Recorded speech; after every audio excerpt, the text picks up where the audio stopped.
All right, we are live. Hello, hello, hello. Hello, everybody.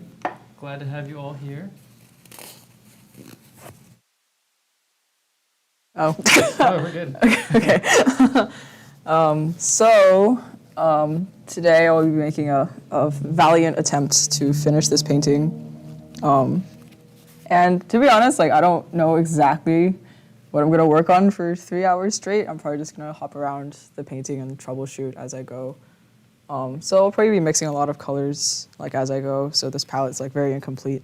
I kind of just tried to pick out a few colors that were used pretty often throughout the entire image, so that they could everything would be more easily tweaked to fit exact colors, because they're all at kind of average places, I guess. But I don't know. We'll see how it goes.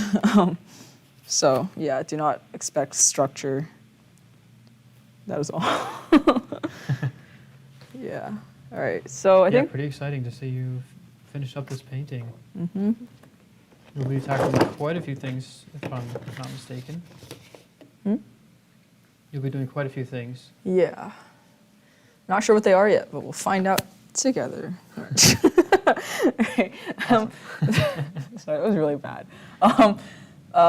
The first thing that I'm going to be fixing is there's this gradient in the right back area. So in that kind of triangular shaped shadow on the right, kind of really close to the traps, I guess. And the gradient is very not a gradient. So I'm going to try to resolve it and make it look like a gradient. So the form is turning instead of kind of just choppy. It's just something I missed when I was doing it the first time. So yeah, I won't be covering big areas. It just I'll be kind of small, precise marks, hopefully. There's a hair in my paint. So That's will you gross. be mostly fixing mistakes for this live stream, or making slight adjustments? How are you looking at this and viewing this as you're looking for the finish line? I think I'm going to start off with obvious things to fix, and then once I fix all the things I can that are important, then I'm going to start trying to move the painting forward in different ways. So probably just rendering a little bit more on the wings, or adding more colors, kind of playing with chroma and values and that sort of thing. But yeah, fixing stuff comes first. So I'm not sure if this color is going to work, but we're going to find out. And if it doesn't, I'm just going to keep mixing it until it does. It should only require 3 marks or something, but we'll see. Cool.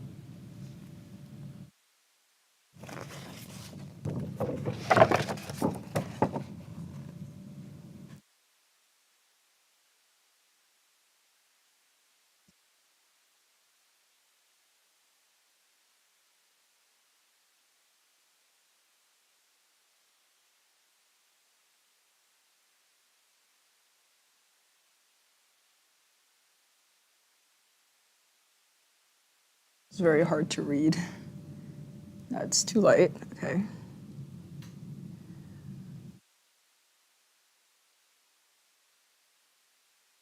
So I'm going to zoom in on that little spot there, so that we can see what you're doing. Okay, so that matches what's underneath fairly well. Is good. So now I just have to have a color that fits right between what I just put down and the light that's right next to it. I don't know what that is. Okay.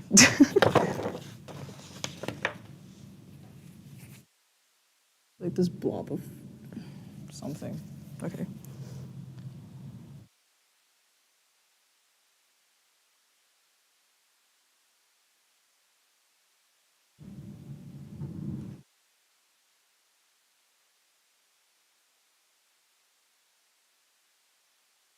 Eddie said those feathers look quite realistic on my cell screen. Yeah, that's awesome. Happy to hear. The nameless subscriber said it's coming along nicely. Thank you.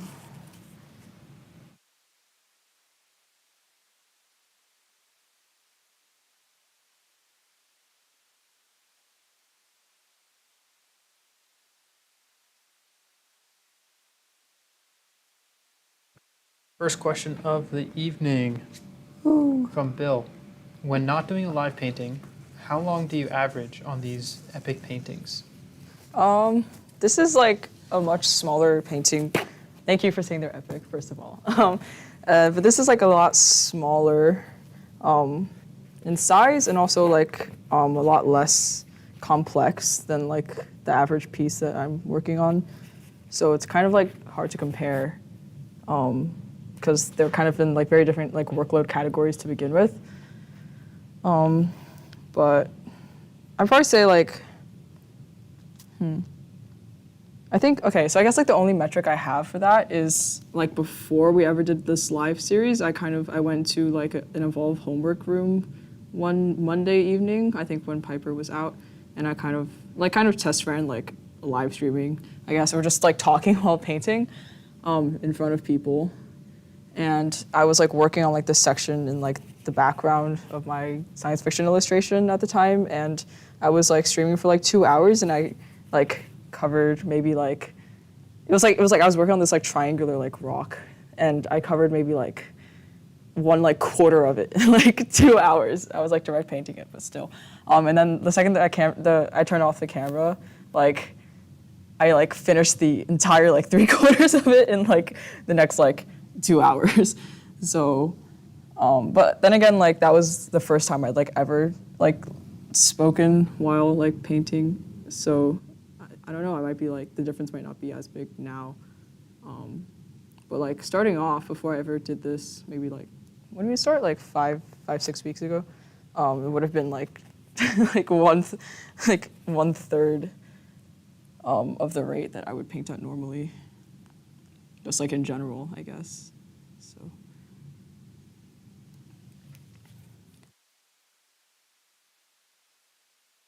I think that worked.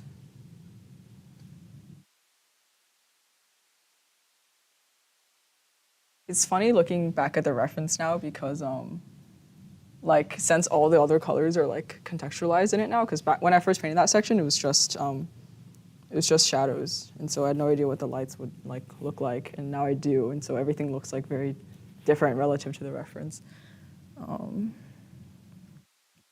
That area is kind of weird though, so I think I'll keep playing with it. Try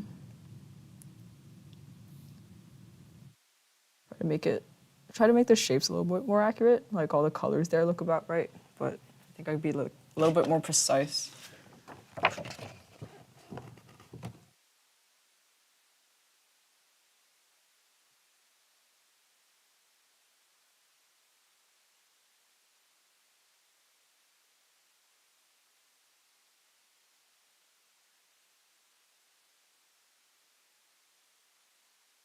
So we're getting off to a nice slow start here as far as this live stream goes. So just want to introduce myself to everybody. I'm Daniel Folta here on the live chat with you guys. So I'm seeing all of your comments and I can direct questions over to May. And we do love keeping these live streams engaging and fun. And so if you have any questions, then I'd be happy to direct them over to her or answer them myself. And Becky, I do see your question right there. Is it me or is it dark where she is painting at? So she's working on a shadow. So I'm not exactly, if you're talking about the camera exposure being an issue or what, but the rest of you can chime in. If there's any kind of visual issue that you're experiencing, do let me know so that we're giving you a good experience. But again, if anyone has any questions for May, then I'd love to be able to direct them over to her and we can talk and have a good time. Hey Magda, good to see you. And also for those of you who are new to Evolve Artist, our channel, and are wondering what's going on, May Zheng is an apprentice under Kevin Murphy, and everything she knows about art has really come from him. And yeah, so if you want skills like these, we're actually doing a behind-the-scenes live webinar about the program that Kevin teaches. It's online, and so you can join us there, and I'll grab a link for you, and I'll put it in the chat for anyone interested. And I believe it's also in the description of this live stream. Let me double check that. It is not, so I'm going to update that real quick. But I'll get that link to anyone who's interested. It's not really for people who are already students. If you're a student, just keep on continuing in the program, working on your skills. But for those of you who are just interested in what the Evolve program is, this would be a great place for you. All right, and so to start us off, I'm going to look through my list here and see what questions I haven't asked May yet. Okay.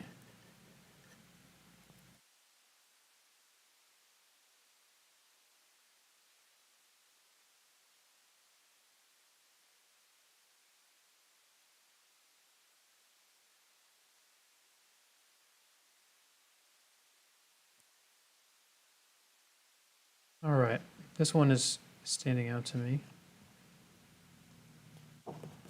Are you ready, May? Yes, sir. All right. What are you doing to make sure that you're constantly growing as an artist? And this is a question that everyone can answer in the chat. We'd love to hear your thoughts as well. For you personally, what do you do to make sure that you're constantly growing as an artist? Well, I guess there's like a bunch of like different angles that you can grow like as an artist from, you know. So one is like skill set, right?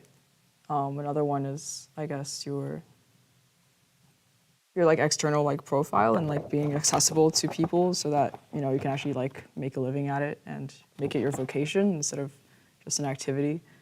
And so I guess I'll just answer those separately. So for the first part, well, definitely I practice all the time. I'm usually working on 2 paintings at once, and a lot of the times, like doing like one part of one painting will like teach me a lot, and then I can apply that to the next one, and then I can learn a lot from that, and then go back to the other one. And so, kind of going back and forth between different paintings, and also just like different parts of like even the same painting, like throughout the process. Just staying like aware of like what you're doing and why you're doing it, and if it's working or not, and how to change that for the better for, you know, the next time you paint. I guess just constant vigilance. And I guess part of that includes like the elements of like discipline and motivation as well, and just like making sure I'm consistent with painting, and but also at the same time making sure I'm not burning myself out to the point where I do not want to paint, and then kind of just sabotage that part too by like overworking. So I guess just overall being like self-aware both while I'm painting and also like afterwards, kind of evaluating how I'm feeling about it, and if it's doing me as an artist and a person more harm than good to paint at a given time, like based on if I've been working like a lot over the past few days and feel like I need a break. And then I guess like on the social profile side, I guess, trying to keep up with like trends on like quote unquote like artist TikTok or like artist Instagram more, so that, you know, the algorithm notices and appreciates it, so I can get perceived by more people and cast kind of like a wider net of potential like clients, or maybe even just, you know, people to build a community with, like followers, because that's always nice to have people supporting you and giving you feedback and ideas and that sort of thing. So overall, just paying a lot of attention to what I'm doing and trying to have other people pay attention to it too. And overall, just being consistent with that.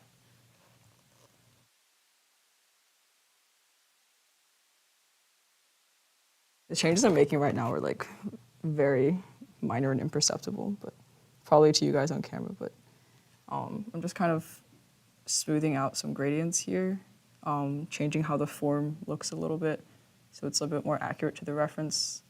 So we're just adjusting some values and colors in certain areas so that something doesn't look like too far out or not coming out like super abruptly, and it's more of like a gentle curve.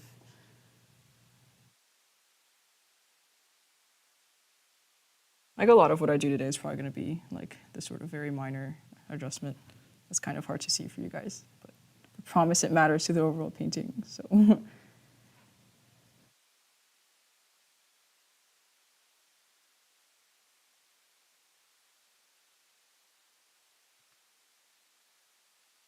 Awesome, thanks for sharing. Yeah, I would love to hear everyone else's thoughts on that.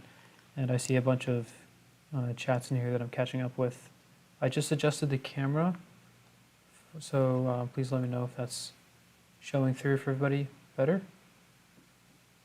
And but Andrew Lau just said, "Hey May, how's your painting going?" Hi, Andrew. I hope it's going well. I just started for tonight. But overall, the course of this week, I've actually been taking it very easy on painting because I felt like I kind of needed a break after pretty much like 10 hardcore weeks of painting, like 5 days a week. So that's been good for me. And before this, I was working on another like larger painting, and it went really well. I think actually the part that I painted looks better than the reference, which makes me kind of happy. So getting back into the groove, which is good. And this painting, yeah, I'm hoping to finish it off. And that should be fun.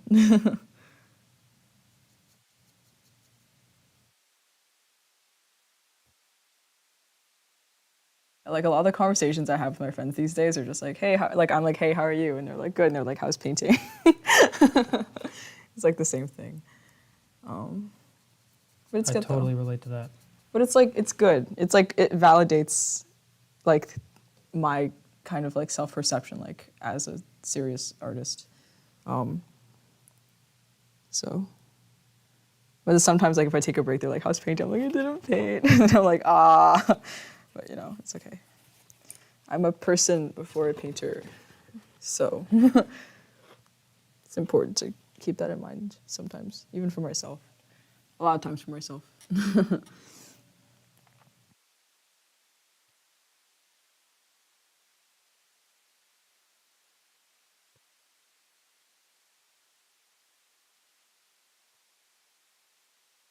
All right, I think I've caught up on the chat here. So we do have a question from the nameless subscriber. But before that, I'm seeing this other question that I'll address first from Gallery St. Clair, who says, I am already an accomplished artist, but I have never learned how to paint. I draw. Could I really learn to paint from the course? So to that, I would say absolutely yes. We start people from the very beginning. So whether you are already advanced or if you are a complete beginner, then our program is designed to be able to work for either. And we have had quite a few professionals come through and really reinforce their fundamental skills, even if they're already painting. But as a coming in with no painting experience at all, St. Clair, then yes, you absolutely can learn how to paint. And your previous experience in drawing, I'm sure, will help you move at a pretty fast pace as well, which will be nice for you. Okay, so the question from the nameless subscriber. For you, May, what are your thoughts on when an artist is ready to start taking commissions or charging a decent price for their work? So like how I'd say if someone's ready to do that, I guess. Well, that depends on like full-time versus like part-time. Like if you're trying to like live off commissions, I guess it's like very different than if you're just trying to do it part-time. It's like a side hustle. So I guess overall, like make sure you're not like totally like as an artist, I think, or like any small business, like independent, like creator or business owner, you shouldn't only have one stream of income because, you know, having all your eggs in one basket is like generally dangerous, especially financially, especially in this economy. So make sure it's not only commissions that you're doing and that you're not only planning to have other forms of income, but you already have another form of income, like at least one at the very least, so that, you know, you're not like just kind of going out on a whim. And then I guess that's like the most important part, and that's just like across the board. But I guess about like charging fair prices, I mean, if it's like, usually people should have, like when they're a teenager, they should have like some sort of job over the summer or something, like some sort of like basic like service job or whatever. And so, you know, that usually goes like by an hourly rate.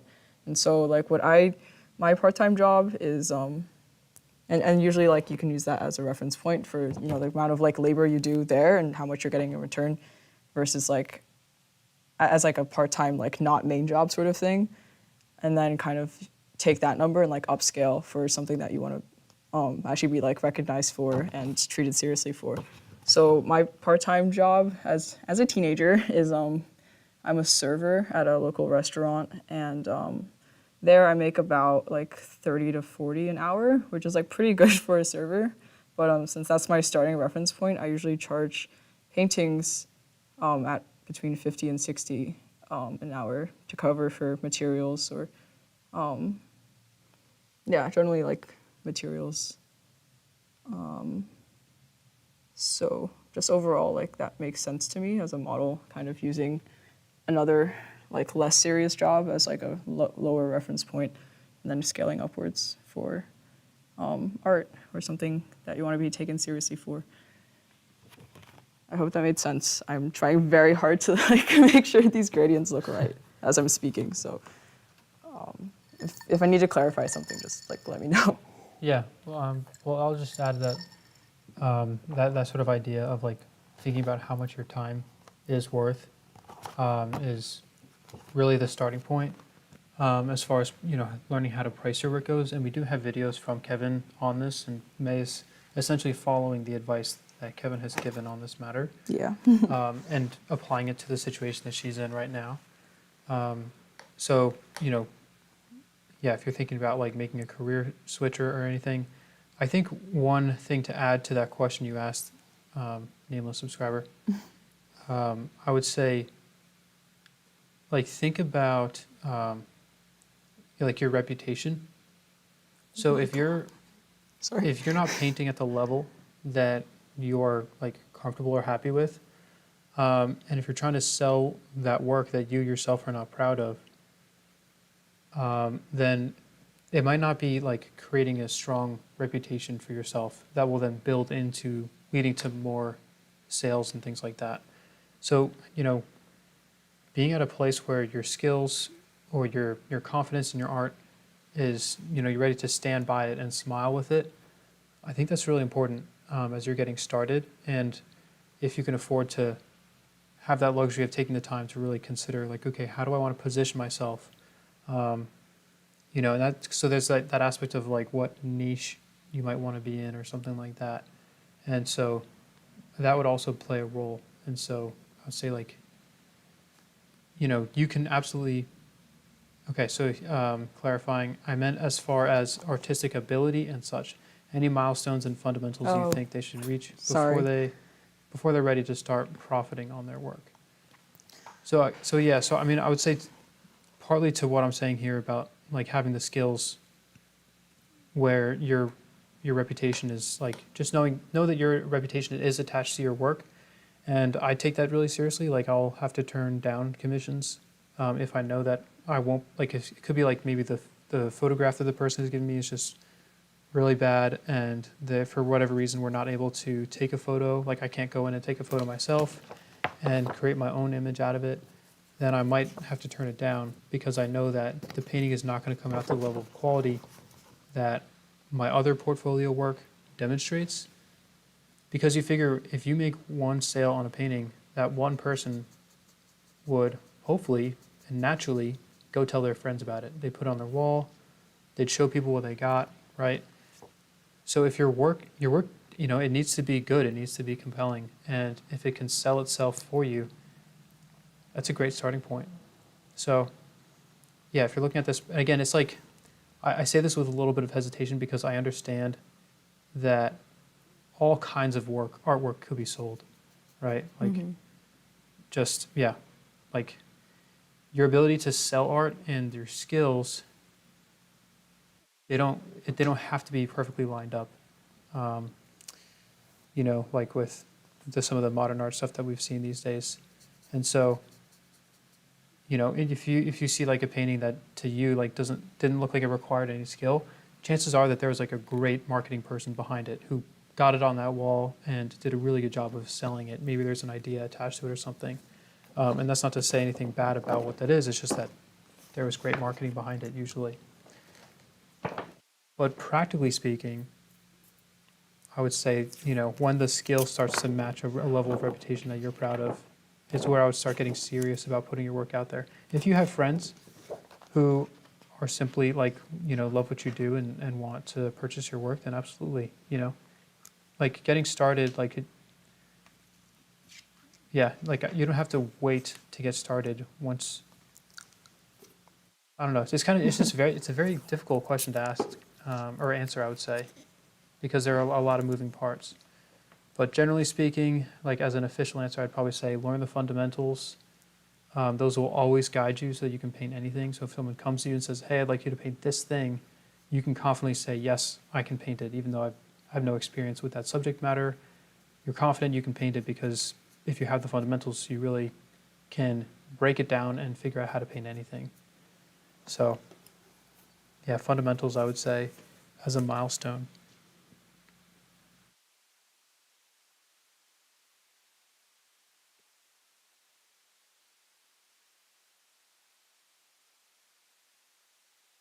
What do you think, May? Do you think that's like as far as answering that question? I feel like it's just hard Yeah. to give like an objective standard to it. Because it really depends on like the kind of art you're trying to get commissioned for, right? Because you have to figure out, I guess, like what you want to specialize in first, or if you're going to specialize in anything at all, or if you're going to just like what Daniel said, like be really good at the fundamentals and then promote yourself as like someone who can just literally paint or create or draw or whatever, like anything. And then you have to work on like that skill. So I guess it's more about like determining which direction you want to go and then figuring out what skills are like in each of those niches that you need to tackle. It's like really hard to give like a general answer. But I think like definitely being like proud of your work is like an important part of that too. Because as Daniel said, right, like your reputation is attached to that, and every piece that you create is going to be perceived by other people, and that's how you're going to be viewed, like as an artist, as a producer of content. So yeah, definitely make sure you're delivering what you want other people to see you deliver, right? Mm-hmm. That And I was think worded maybe really weirdly, but yeah. I feel like the question needs to be broken down into two different sections. One is starting to sell your work. At what point in your ability do you need to start selling your work? Is like the one question, and then the other one is, you asked like at a decent rate, which is a very subjective thing. But like, I would encourage you to just start with like what May was saying earlier. Start with the price range that you're already giving your time away for. If you're making, $100, like hundreds of dollars per hour, then maybe you might want to scale back a little bit within reason. Looking at assessing what the market is, it is good to sort of go around, see what other paintings are going for. But as a general rule of thumb, if you're making, $30 an hour, maybe you start selling your paintings at that price because it's like you just made a painting and you were paid to do it for the same amount of time as doing that other job. Right. So that's a great starting point. And then if you start finding that there's a high demand where people are coming to you and you're realizing, wow, my time is filling up doing all these things because I'm offering these paintings at this great rate, then there's an opportunity there for you to start considering, should I raise my prices? You might lose a few people in the process who can't afford at a higher level, but you might gain still enough people where selling at that higher rate, you're still making more money for less time. So, but yeah, so I would kind of separate those two from each other and simply let the demand be one of the larger factors rather than your own self-assessment of your skill. As far as raising prices goes. Yeah, definitely considering like it's not just how you perceive your art. It doesn't matter how good you think you are until other people think you're good too and are willing to pay you for it, right? Like in a very blunt way, if we're talking about like doing commissions or making money from art.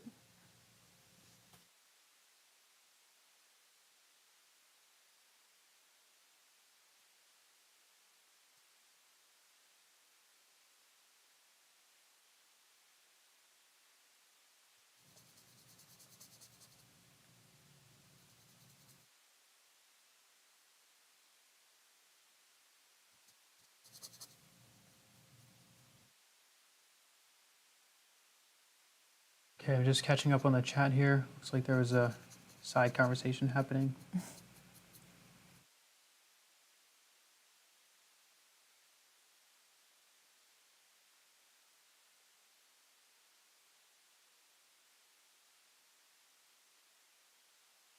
Okay, is this the final live stream with May, or will there be another few before the painting is finished? I think for this painting, this might be the last one if I do a good job. But overall, I hope I will be doing other live streams, maybe other series, other paintings. So hopefully, I will not be off your radar. But yeah, for this painting, this is hopefully the last one. And then who knows what on the other side. Stay tuned. But yeah, Kevin's gonna be out of commission for at least until like after Labor Day, because of his summer programs and everything. So. Mm-hmm. Yeah, so May and we're having some thoughts about. We are scheming. We are scheming away here, yes. Thinking about what we could do. I have many fun ideas. The main thought is that we're going to look at things that we can do that would be finishing the painting within one live stream, because we've done a few of these series that are, like this is the 6th episode of this one, which is cool. It's like you're seeing this whole awesome painting being built up, but we're thinking, it might be kind of cool to do like one-off paintings, like, yeah, we got some ideas. Maybe we won't share for now, but I am pretty excited about some of the ideas that we've been throwing around. So, okay, next question. This is from Kelly Worley. How do you advertise your work? I am painting something just for fun, but the gallery that I am in, let's just say, it isn't their style. How could I advertise it? Thanks. I am not an expert. I will preface with that right now. Good answer. That's it. Okay. Well, I mean, if that is it, that's also fine. Yeah, I mean, I don't have that much experience with like actual like galleries, like buildings and frames and everything. But most of my like attempted self-promotion happens like online, so like through social media. And I think I mentioned this like a little bit before, but I don't know how applicable that is to you though. Like if you're not like on social media already or anything, if you're not planning to. But with social media, it's just, I don't know if I should continue because I don't know if this is like useless. So yeah, I don't have that much experience with galleries. I guess, I don't know. I mean, the internet makes it easier to like find places in general. Or maybe like if you have other people who you know who are like also doing art, or like might know people who are in the industry or something like that, maybe that could help. But I feel like that's all very intuitive, and yeah, I don't have any actual experienced expert answers or anything for you. I'm sorry.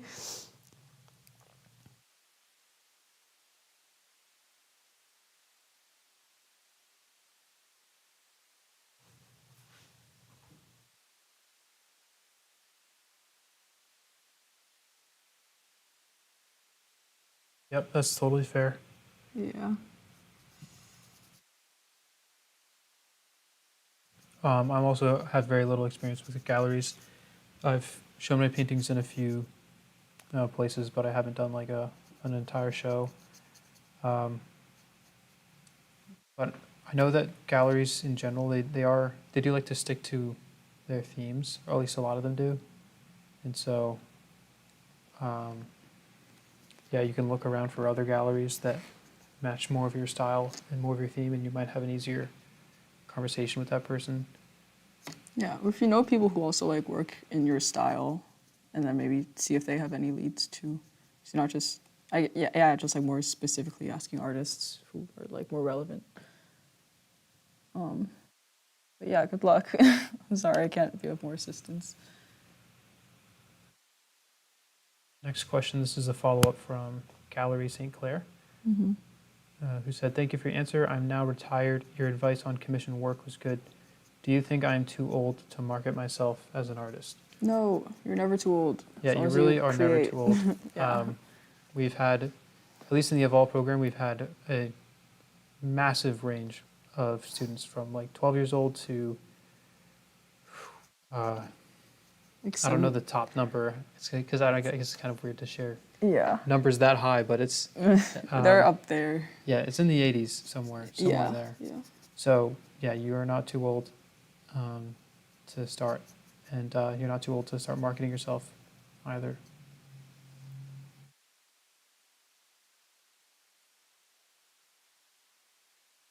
Yeah, really cool to see like just how at any age students are just turning around incredible work.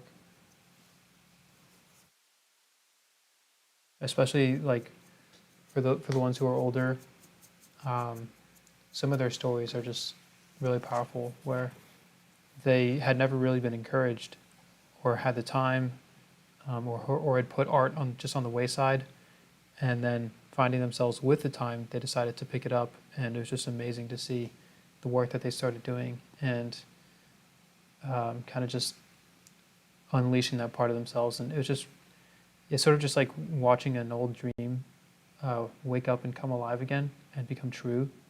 It's just really awesome.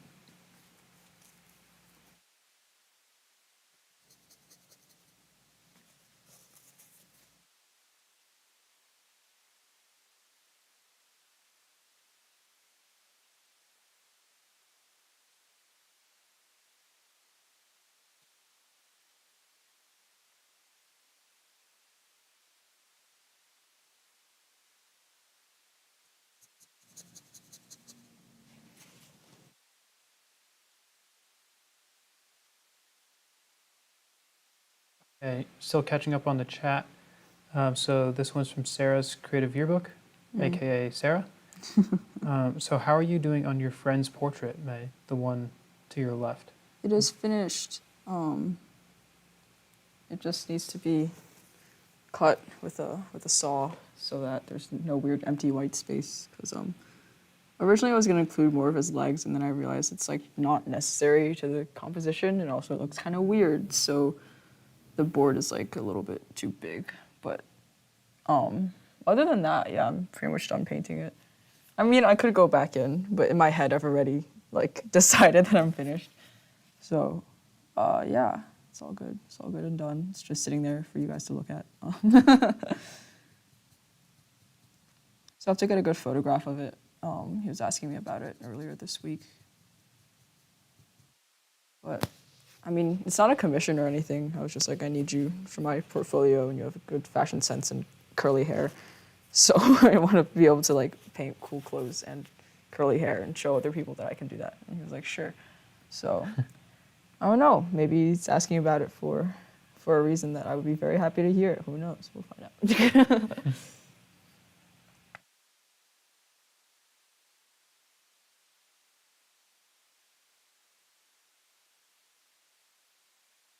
But yeah, it was cool, like sending him like little pieces of it as I was working on it, little works in progress. Like I sent him a picture of like the hair when I was working on it, and it was like halfway done. He just responded macaroni because it looks like macaroni. And now I can't unsee it, and like I don't know if it actually looks like macaroni or not, and sometimes I worry, but it's okay because I'm done with the painting. But I think that's good because like it looks three-dimensional in the right shapes, I guess. That's just how I'm gonna take it. But no, he's been like really supportive and pretty impressed, I would say.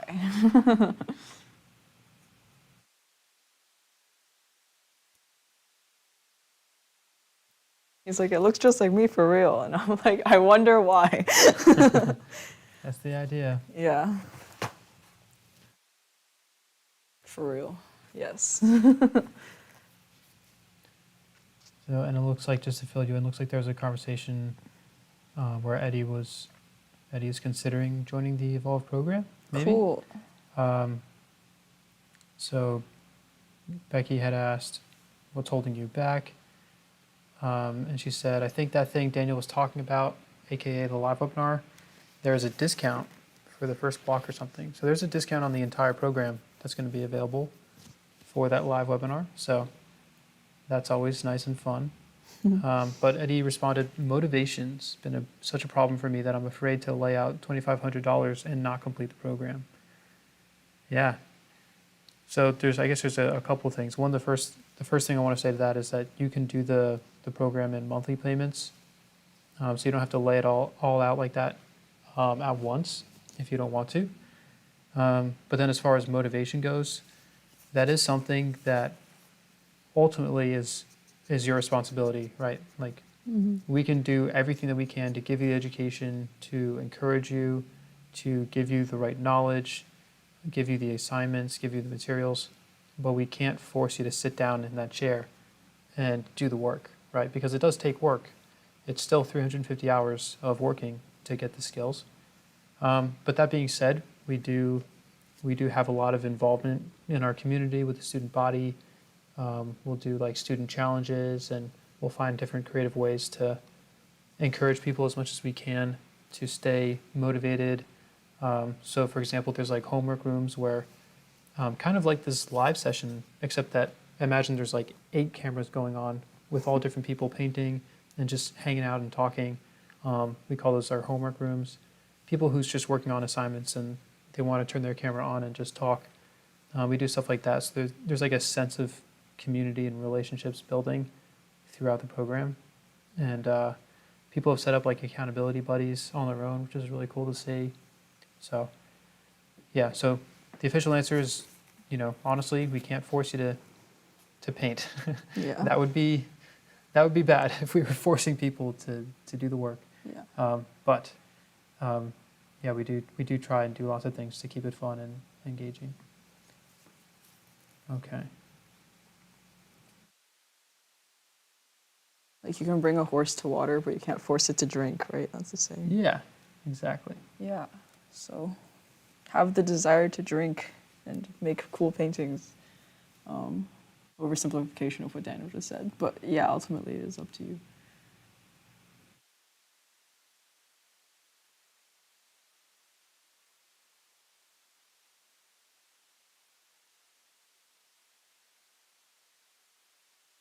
Yeah, it's cool, really cool to see everyone just chiming in and sharing their own experiences with Evolve.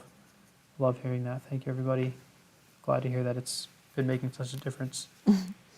That's why I'm doing what I'm doing. So always just hearing these, it just makes me happy. Coming back to you, May. Ooh. What's up? Ooh.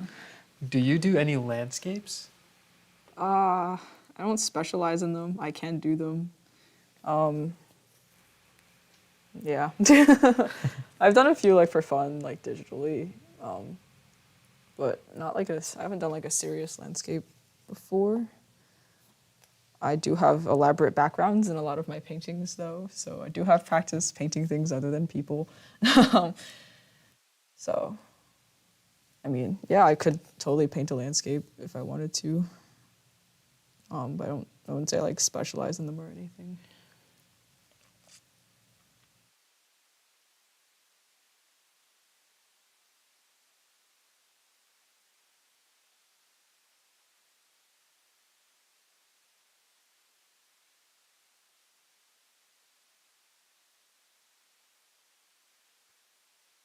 I'm just like tweaking all these little things.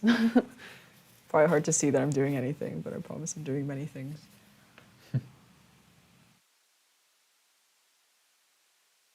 Nicholas will. Probst said it's looking pretty close to done. Thank you. I'll move on to the wings soon enough at some point, maybe. Yeah, I just haven't looked at this in like a week, so it's pretty fresh to my eyes. So I'm able to like pick out a lot more stuff, which is good. Oh, this is interesting. Oh boy. So Gallery St. Clair said a million years ago, aka when they were 9 and in 3rd grade, they got sent to the principal's office for selling drawings to kids for their lunch money. That's so funny. That's the best kind of delinquency. That's awesome. Eddie asked if the principal bought one of their drawings. It's like a villain origin story.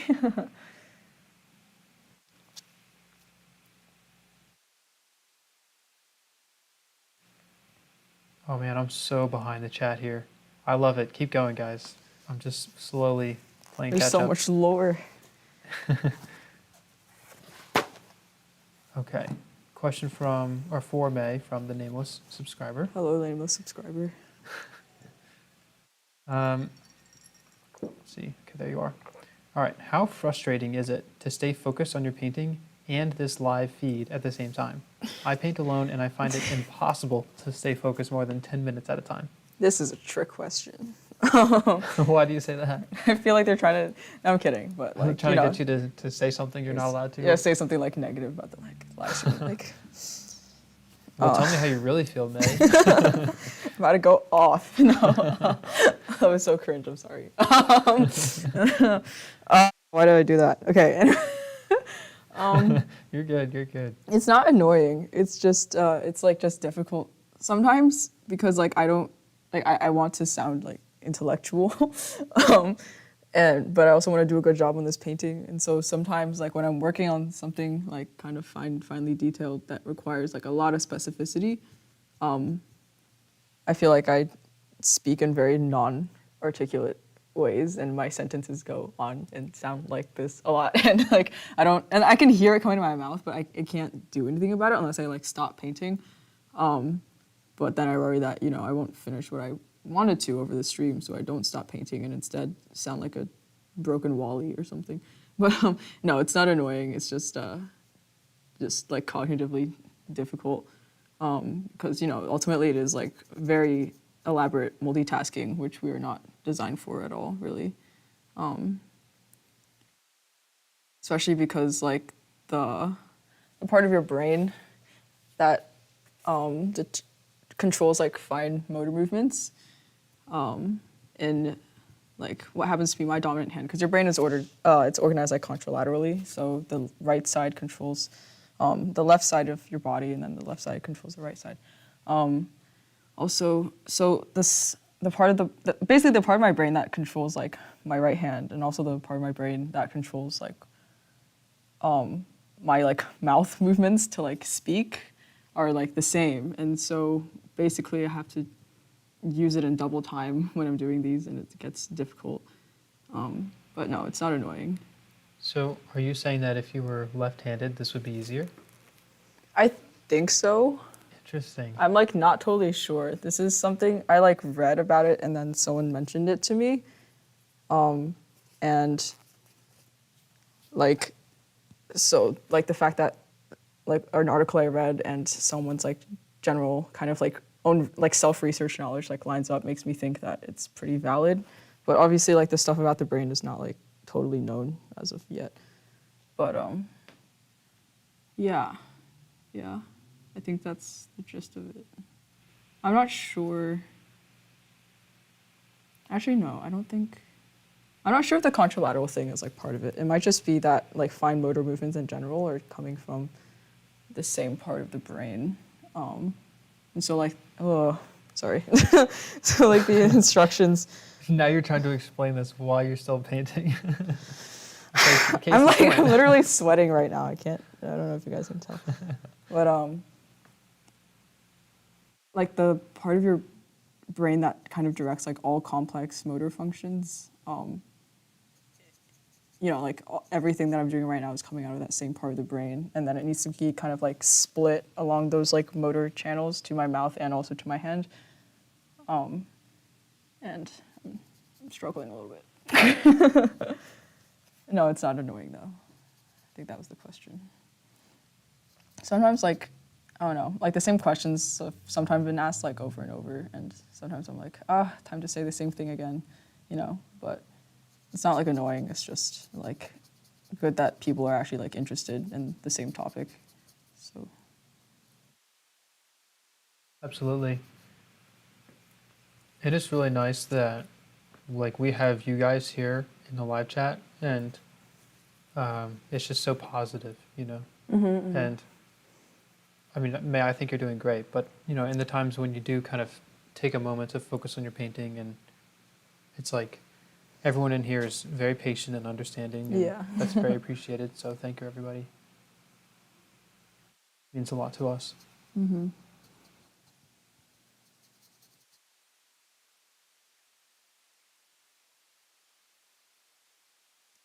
A question from Bill.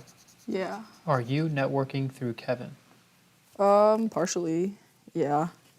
But I'm doing all the social media stuff. He's doing all the actually knowing people stuff. So, well, not all of it.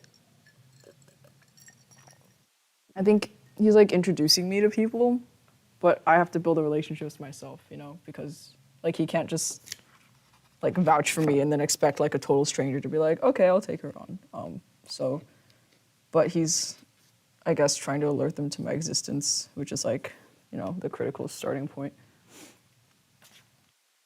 But it's my responsibility to like make something out of it. So, yeah, 50-50. I think it's like a lot of the relationships he used to have that like would have been like really helpful to me, I guess, like in the publishing industry and stuff like that. That was like 30 years ago, 20 to 30 years ago. So there's like not that much left, which is fine because, you know, I don't want to like have to say like, oh yeah, all the people I know are because I happen to meet like my particular mentor, because that's like lame. So, but yeah, 50-50 is like a fair way to put it, I think.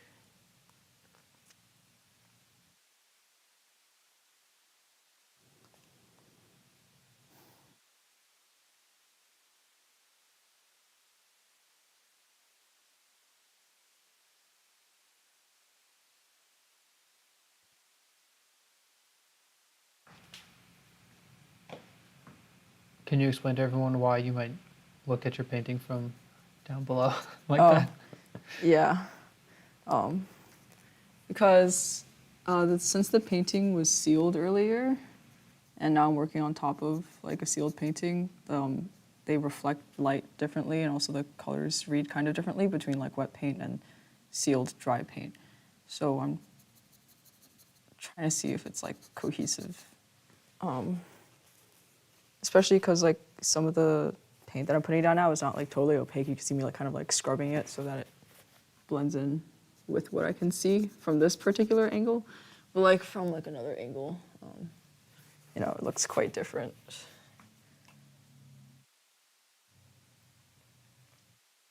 Cool, thanks. Mm-hmm. Just want to make sure everyone knows she's doing it for a reason. No, I just have a tick in my leg and I need to like squat every other 30 seconds. Okay, next question. This one's from Eddie. Yeah. When you are painting in your studio, do you have music playing? I do. I always have music playing, except when I turn it off by accident, if like someone calls me or something, or if I like want to watch a YouTube video. Because nice thing about having a studio where you can be, where I'm like alone like all the time, so I can do whatever I want. But that also means that, you know, I have to take responsibility for that. But anyway, that's not the question. The question is if I play music, and the answer is yes, very loudly. There in the Art Academy, there's this really cool like sound system where there's like 6 speakers, and there's like 3 on each wall, so it's kind of like surround sound. It's like very cool, very nice. But it depends on Wi-Fi, and like one day like it didn't work, like the Wi-Fi like went down or something like that. And so Kevin sent me out to Best Buy to like buy the biggest speaker they had, like under $400 or something. And I was like, okay, so we have that speaker, and we used it for like 2 weeks while they fixed the Wi-Fi. And then he didn't need it anymore. And I was like, well, I can think of a great place to put this now that we don't need it. And so I kind of relocated it to my studio.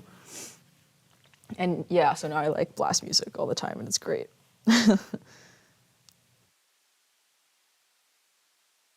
Yeah, that's probably one of the most different things about these live streams is that we don't have music. Usually, Oh yeah. anytime someone is in this space at all, there's music playing.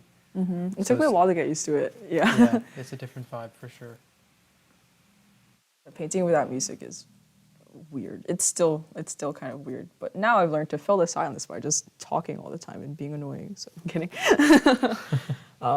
But yeah, music. This is a cool comment from Debbie about the Evolve program. I wish I would have done it sooner. I followed them here, or our channel, I guess, then realized it had been a year. Don't wait like I did. LOL. Yeah, great advice. It's amazing how a year can just go by like that. Yeah. Like, I go back to college in like 1 month. That's insane. Like, I remember like moving in and being like, wow, I have 4 whole years here. Now it's like 3, and the first one went by so fast. It's like insane. I'm like, and they only go faster, you know, because like 1 year like is proportionally like less and less to your entire life as you live. Like only 19, you know, it's like not even like 5%, and it feels like so much less, and that's like crazy. Anyway, that was a lot.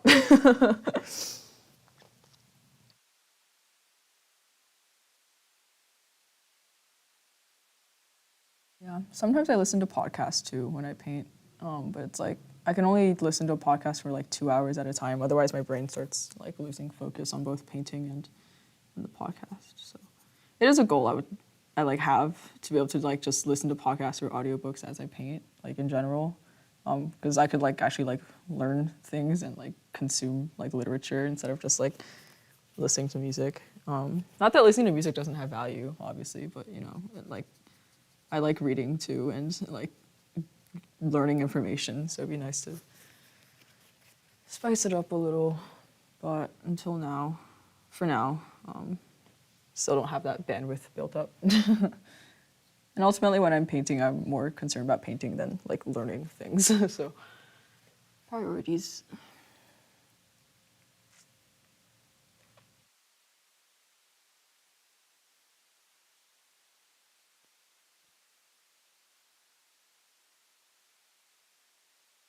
Talking about motivation, Nicholas said, Evolve uses advanced psychological techniques to get me in the chair. Not exactly. Define advanced psychological techniques. If you're talking about just having a good community, then yes. I know you sound like Big Brother. Well, as we found out Yeah. last week, You're- Kevin chiming in and saying Big Brother is always watching. It's definitely. We're calling his bluff right now. He's not watching. He's a fake fan. Oh, I'm looking forward to what Kevin's response was if he's here. They're just like silence. Okay, here's a question that I'll answer from the nameless subscriber. If you skip months, payment, etc., can you come back in to the Evolve program and pick up where you left off, or does the course/class continue without you? So it's not a subscription.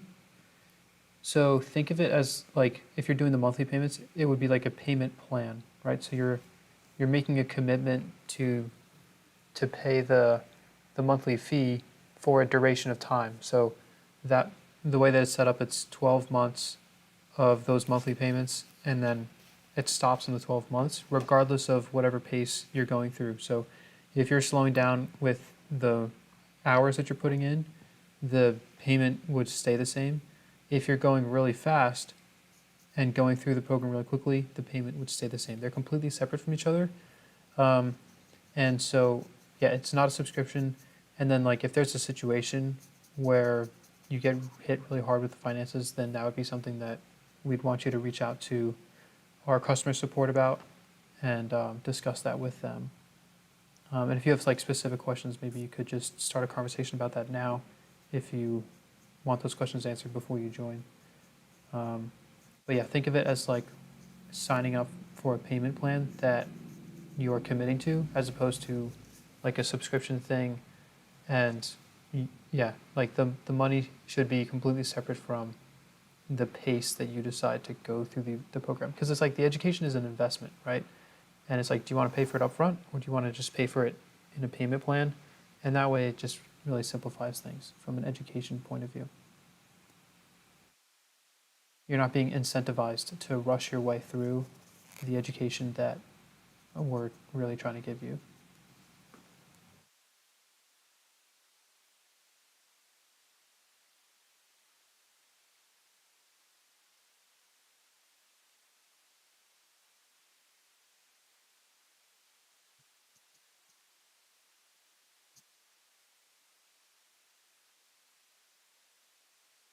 Oh, cool. Melanie Woods said, I was super concerned about spending the money and just quitting after the first block.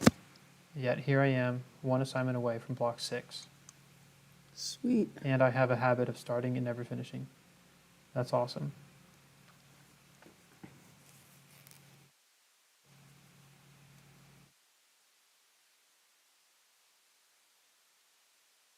A lot of people are relating to Melanie Woods there. Okay, question for you, May, from Nicholas Probst. Yes. May, do you ever start mimicking Kevin's saying to others? I know I do sometimes. Sometimes I mock him because that's fun. Okay. No, it's like, I mean, I don't say what he says to like other people because that's like weird. But like sometimes in my head as I'm painting like alone or something, even when like just like making like life decisions, because like we're also like friends and obviously he has a lot more experience at like living and doing cool things than I do, and making good decisions, also making bad decisions. So just like in general, sometimes when I'm like doing something or like painting, I'll like hear his voice like in my head, like delivering a line. So that's kind of creepy sometimes, but it's also like helpful and it's like funny. I tell him that and he's just like, I mean, he thinks it's funny. I think it's concerning, but it's still funny. But no, I'm not like I don't imitate Kevin.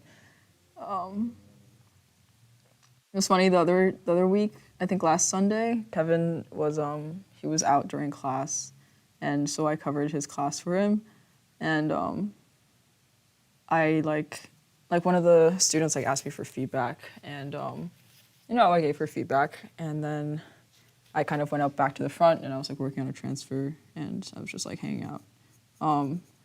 And then she like comes up to me, and then she was like, "Are you here like every week?" And I was like, "Yeah." And she was like, "I think I would like you to be my teacher instead of Kevin." And I was like, "Oh." And I was like, "What? Why is that?" And then I think because like Kevin's like more blunt than like I am, and I think because I don't know.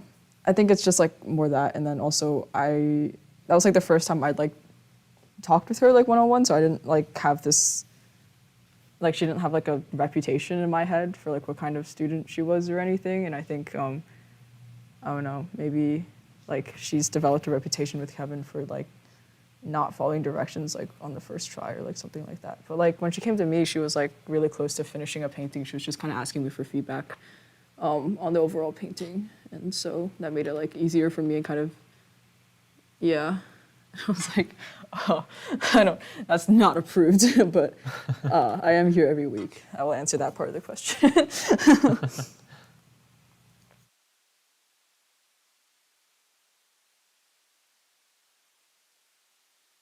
Yeah, but sometimes like if I'm like working on a painting and I'm like getting tired and I have like these thoughts where I'm like, oh, like I don't have to mix that color actually. I can just like blend these two and then just like mess around like with my brush and then just apply it directly from the brush with like all like the bits of paint like straight from the tube like in my brush. I'm like, oh, I'll just mix it with my brush, and then like Kevin's voice is in my head. It's just like, don't cut corners, you know. And I'm like, ugh. So yeah, that happens sometimes, but it's like helpful.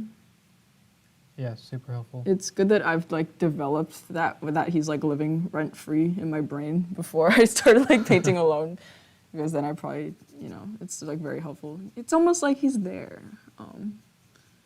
Yeah, it just goes to show just how influential Kevin is. Mm-hmm. And yeah, because same thing for me, and I know a few people have been chiming in here, also just sharing like how they hear those Kevinisms. And yeah, Kevinism is a it's good awesome. word.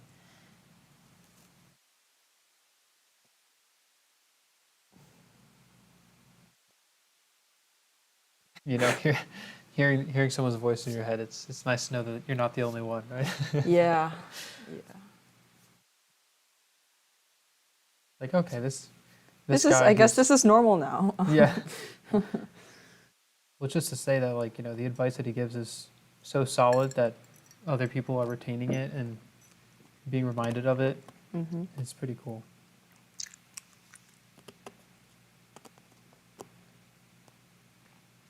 Sorry if you can hear me chewing ice. I'm like trying to not do that.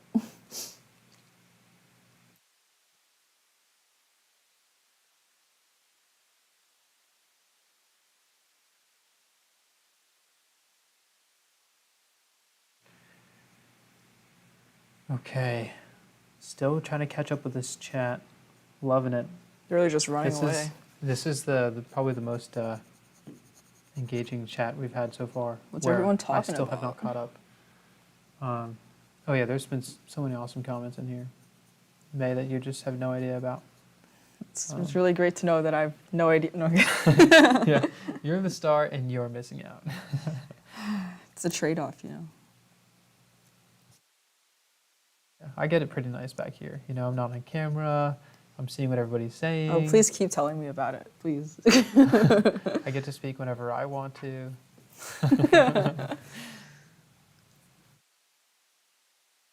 You can say like however many times you want. Oh, people are so funny. Okay, I Okay. found the next question. Lovely. From Phoebe. What are May's favorite fantasy artists? I'm gonna have to make you. I don't know. If I answer this, then you're gonna have to like write down a bunch of Instagram handles in the comments. right. And that'll be annoying. Did we do this last week? Or We did that in the first week, actually. Someone Right, asked me who okay. my favorite artists were, and like most of my favorite artists are also like fantasy artists. Okay. Well, you know what? I'm feeling up for it. Okay, so I guess like I don't know if they count as like fantasy artists, but like a lot of their subjects are like fantasy or sci-fi, cyberpunk, but or like fan art. So Lunarelles, probably LUNARELLES on Instagram. She's so good with her colors. It's crazy. Like she just has like the best color palettes, and they're like always super vivid, super bright. But sometimes they're not, and they're even striking when they're not, because like then she uses like very small hits of color in like very specific places to like draw your eye to them, and it works so well. She's great. Another one is Celestial Fang, so CELESTIALFANG. Yeah. Their work is very painterly, whereas Lunarelles is like more graphic, I feel like. But yeah, Celestial Fang just has like insane compositions of like 14 figures sometimes, and it's like great. And she also has her own like kind of narrative universe. So she has like her own original characters, and like she's doing a lot of like world building through her art, and a lot of like just overall like narratives, building narratives through her art too, like stories and stuff about her own characters. So that's like very cool to see. It's like very sci-fi, kind of dystopian, very dark. I love it. I guess those are like the main two, I would say, that come to mind first. But yeah, in general, I love cool colors, insane compositions and expressions. Cool. Nicholas just asked, who are May's worst fantasy artists, excluding me? I don't think there's an answer to that. I don't follow people I don't like, so like I don't know. I think he's just joking around. Okay.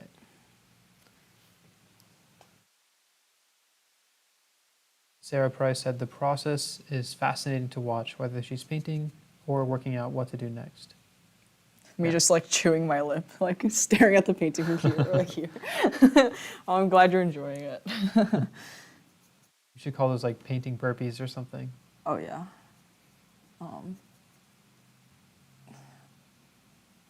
Painting squats, quad workouts with Mei Zhang, where you do a squat every 30 seconds for 3 hours. That'd be crazy, actually. That would be, yeah. I would not do that voluntarily. It would be funny if someone counted how many squats I did like throughout the entire live stream. Don't do that. Maybe I could make a poll for people to guess how many, That's so funny. It's like and then we could give the total answer. yeah, it's like guess how many jelly beans are in the jar, but like this. But I'd have to instead. have like I'd have to be counting it like in real time because there's no way I'd go back and watch. Yeah, like, you'd 3 have to ask hours. for a raise if you actually did that. You want to pay me to do what?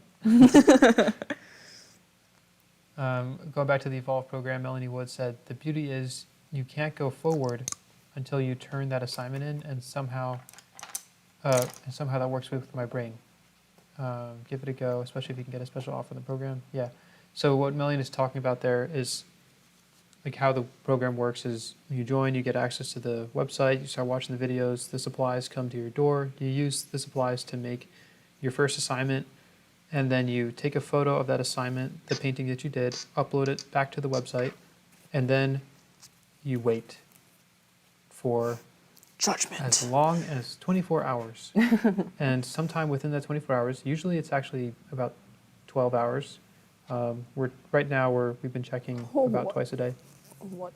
What is that? You'll get a response from your painting from a homework instructor who looked at your work and is giving you specific personalized feedback on that assignment that you did. And once they give you that feedback, and they're making sure that you're understanding the material, that you're applying it, converting that knowledge into skill, then that is when they move you on to the next assignment. So you can't, what Melanie is saying is here is that you can't just do an assignment and then move on to the next thing and just keep going and going and going. And that way we're making sure that there's no blind spots that are creeping into your work or bad habits that are forming, but we get to look at every single assignment and then give you the green light on when you can do the next assignment and giving you feedback every step of the way. And that's a huge, huge part of what makes Evolve different than most programs. And the turnaround time on that feedback is also super awesome, being able to guarantee 24 hours feedback on that.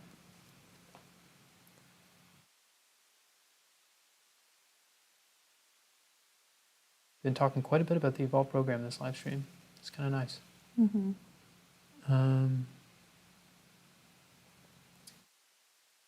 Debbie said she can go back to the videos, rewatch, or pick something of interest. Yeah. Eddie has left the chat. Eddie had to leave. Oh, okay. So we probably missed that since I'm behind on the chat.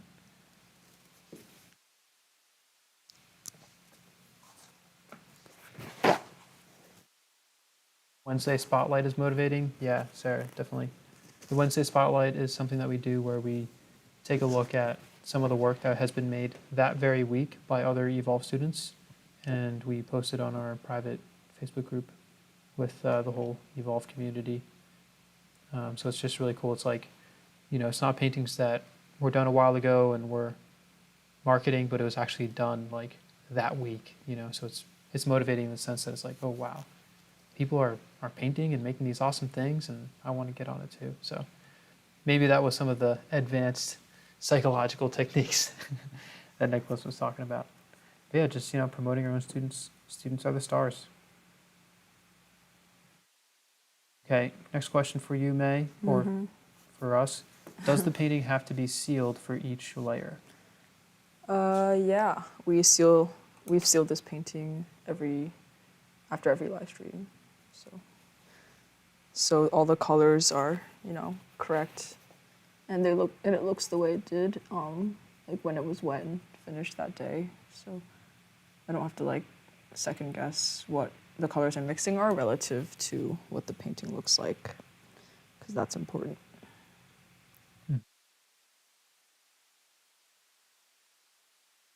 Watercolor Newbie said, my Block 3 box arrived today. So excited for color. Yes, that's Yes, I love definitely color. one of the fun milestones with Evolve, getting into color painting. Okay, May, what is the surface that you are working on? This is a panel. It's just like hardboard, I think, from Home Depot. It is not fancy. I think a whole board, 5 by 4 feet or something is $15 or something. Yeah, it's a panel. Yeah, it's like a hardboard. It's wood based. Yeah, Masonite is the sort of the catch-all for it, though I think Masonite is actually a brand. But it's like basically like wood that was taken and processed and pressurized to be really tight together, and then put into a hardboard surface. Kind of like Ampersand sells gesso boards, and this is basically that, except we made it ourselves. It's like very condensed cardboard. It's not actually cardboard, Is that but fair? yes. It's like wood-based, so in my head it's just cardboard. Yeah, it's not technically cardboard, but it kind of gives off that feeling because it's brown and it's thin. Cardboard vibes.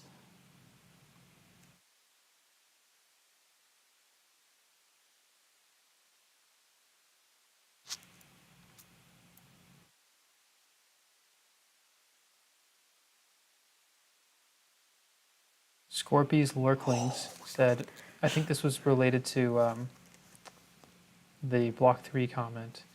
They said, so it's like a checkpoint in a video game with those innkeepers? Yeah, maybe. Getting to If you Block think of 3, color getting that to way. color. Yeah. Color's a big deal because Yeah. I like it. That's the only reason. No, I'm kidding. But yeah, it's like, 1 out of the 3 like fundamentals. So it's Mm-hmm. very cool. Yeah, and Very important. spending 2 blocks in grayscale, really honing your understanding of values, turning form, working on your light and shadow, highlights, reflections, and making these realistic paintings only in grayscale. And then that's block 1, and then you get into proportional drawing, which is also still done in grayscale. And then to finally come to color, it's sort of like you are now ready Yeah. to wield the lightsaber almost. Yeah, it's like you shall pass, Yeah, it's like training with a stick versus training with a sword or something like that.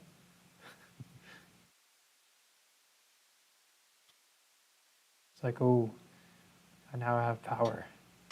Yeah. But it can be like daunting, but we actually like to start in color after so much grayscale, but we ease into it. We get the color matching spot on so that it's not a problem, giving it a process, making sure that everything that we're teaching gets retained.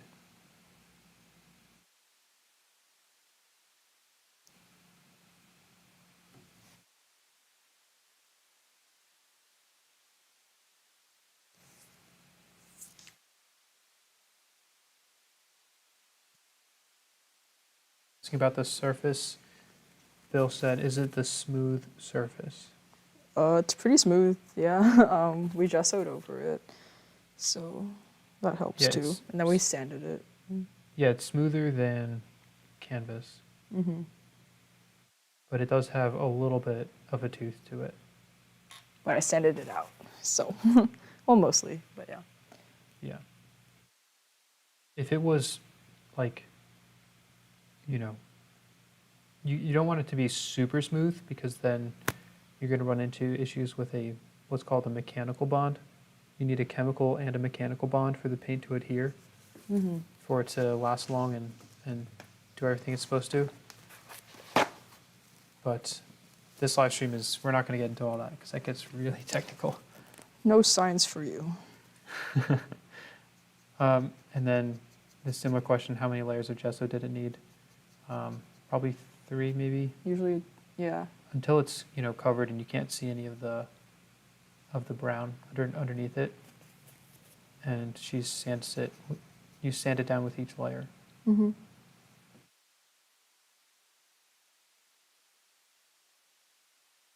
So for your painting right now, May, where are you at? So you've been working, it's now 8:24. Okay. How does that make you feel? Telling you what time it is. It's fine. I don't have an exact. I don't know if this is. I mean, I know I'm going the right direction because I'm making things better. I'm like fixing things, but like I'm also not going for like hyper realism and rendering every single fiber in the feather or anything. So I don't have an exact goal. Like they're replicating the reference exactly is not my goal. So I do have a little bit of freedom. So I'm not like super stressed or anything yet. Yeah, I think I'll move on to the wing then. I've done a decent amount in here, so I'm gonna fan brush it, make it all nice and smooth. And basically I'm just smoothing out the surface of the painting. of like the paint itself. I'm not really moving the paint around. I'm not changing the shapes of any of the colors or values that are put down. It's just giving the entire surface a more like smooth, consistent view. It's funny how we've gotten into a habit I'm just of explaining. always explaining the fan brush. Yeah. I've heard Kevin explain it literally like as many live streams as he's ever done, like that many times. Because I'm like always here. So I have it down. It Okay, still that's looks one weird. for the tally.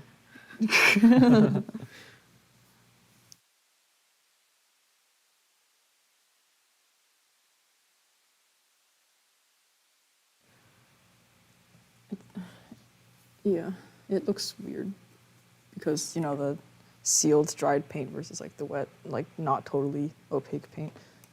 But I have faith. We'll see how that turns out. I think we'll be fine. Okay, what am I doing?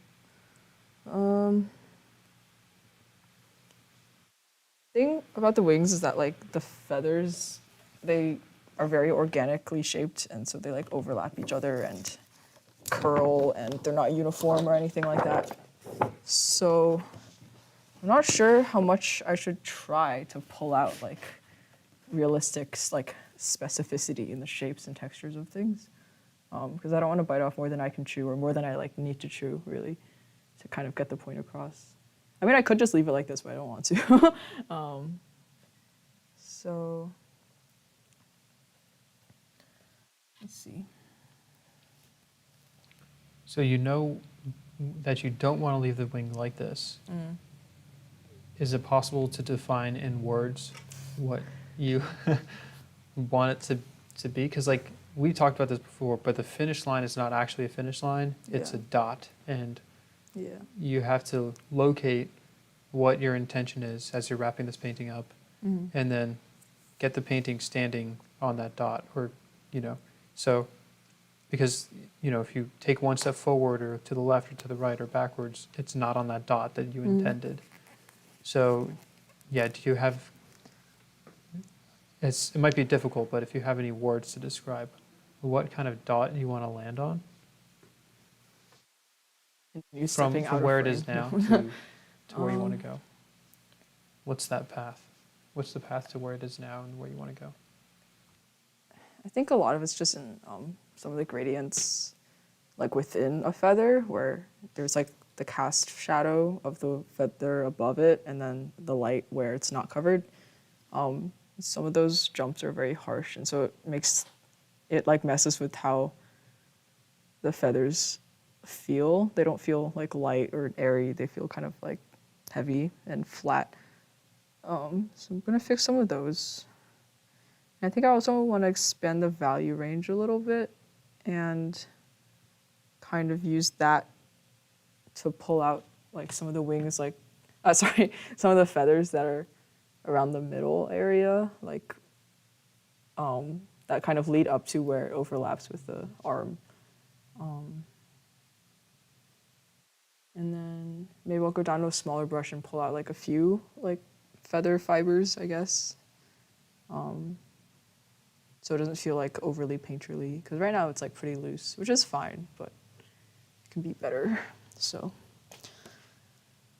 that was not a good answer, but Well, it's not easy to use words to describe it, but yeah, you said expanding the value range, a few more details.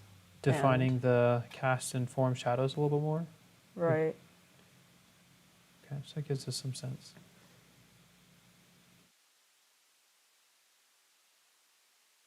And yes, Laura, I can zoom in a bit on the wing here for you.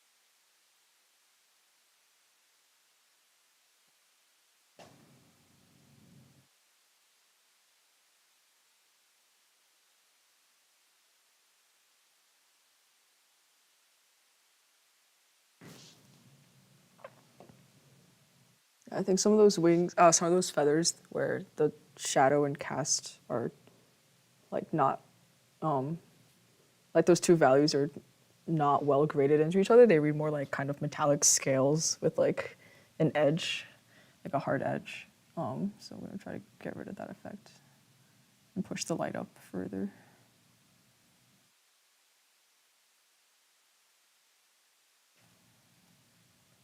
I'm not following the reference like super closely or anything right now.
I am sweating.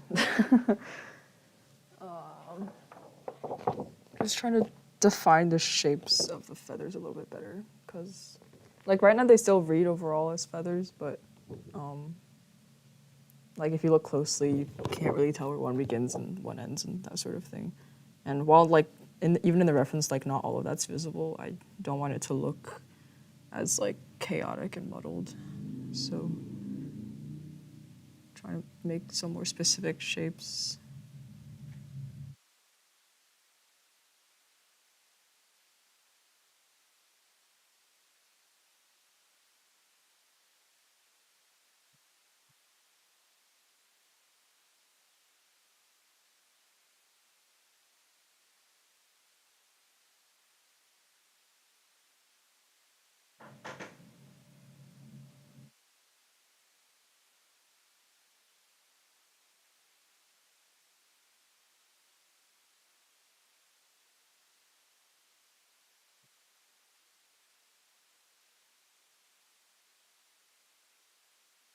All right, so username have a wonderful day 17 years ago, 47 years ago.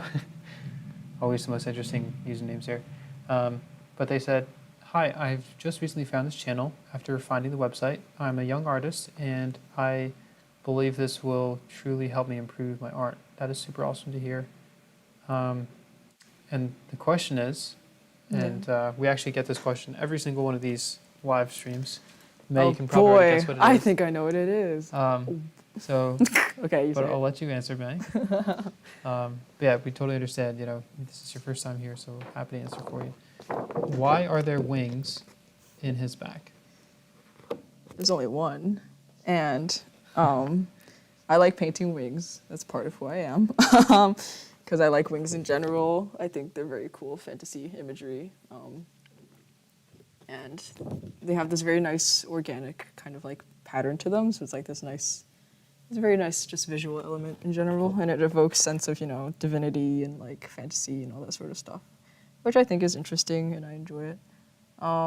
And I think that adding like just one wing for specifically like this composition made it more interesting because he's not fully angel and not fully human, and so it's kind of in this place of metamorphosis, so that has like a lot more narrative potential than just two wings or none.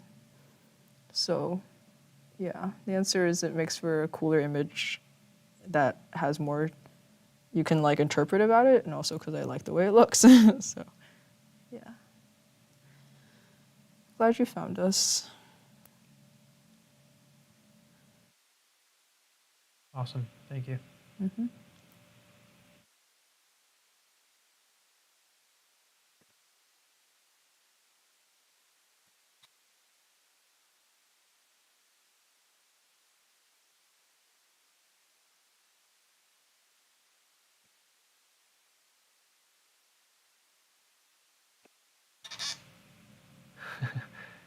Glenn said, Daniel, I think May is getting really good at explaining about the wing. Yeah, I agree. A lot of practice.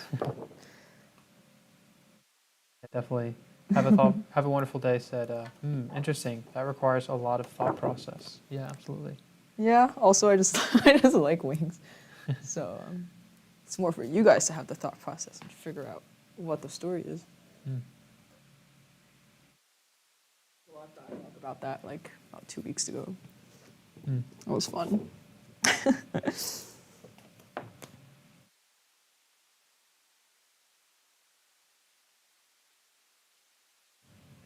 And Debbie said, it's funny talking about Kevin. In block one, he said, now you were going to want to do such and such a thing, but don't you dare do it. And Kevin says, do what I have to show you. And then Debbie said, during my assignment, I could have him in my head. Yeah, absolutely. Yeah, he's just there. It is what it is. And it's fun. Kevin will often say, especially for the live streams, if you've been watching Kevin's live streams, he'll say, do as I say, not as I do. One of the classic Kevinisms. Yeah. Which I'm sure he's not the only one who says that, but it's always funny. It's like, oh, but Kevin, I want to do that. He's like, no. I'm like, but you did it. And he was like, exactly.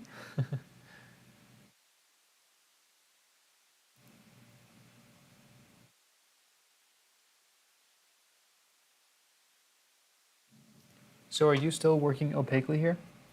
Yeah, all the paint is opaque, but it is at varying opacities based on how much paint is on the brush and how much medium I'm putting into it. I'm mostly adding medium so that it runs more easily off the brush, so it kind of flows like ink, so I can make these more like specific skinny marks. Hey, see that? Like, Yeah, they can see it. Sorry, I was yawning. no, it's fine. Yeah, so I can do stuff like that, and it looks more specific and textured and all that good stuff.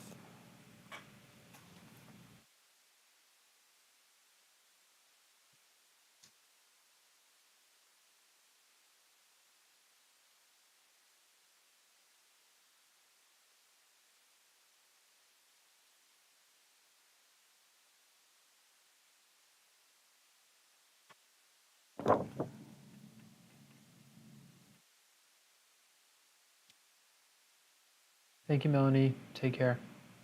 She said the wings are just beautiful, and then she had to head out. Thank you. Bye. Thank you. Have a wonderful day said, I had been looking at acrylic paintings on Pinterest of ballerinas, desiring to paint them, but it requires so much detail. I had been looking for art classes for my age group, yet didn't find any. Yeah, well, here we are. Evolve Artist, check us out. There's a live webinar that we're going to be doing this coming Tuesday, so if you haven't heard about that, I can drop you a link, just let me know. But chances, I don't know, might be possible that you're already signed up. RJD said, I like Kevin's comment, you don't know enough to have an opinion. Yes, absolutely. Definitely. That one stings. Yeah, it might sting a little bit, but it's so true. Very valid, yeah.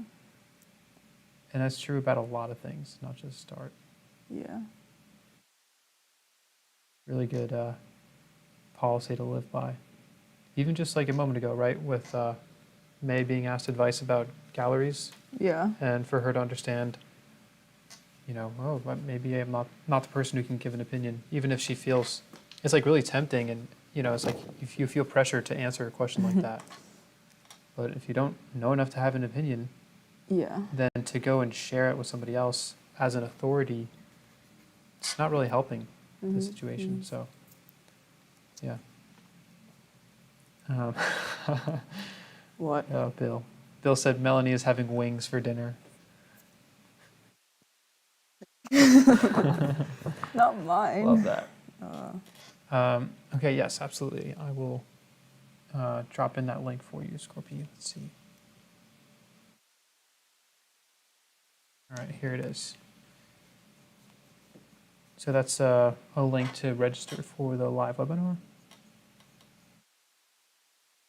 Fun fact, there's going to be a nice little discount to go with it for those who watch. So it's a very fun fact, yes.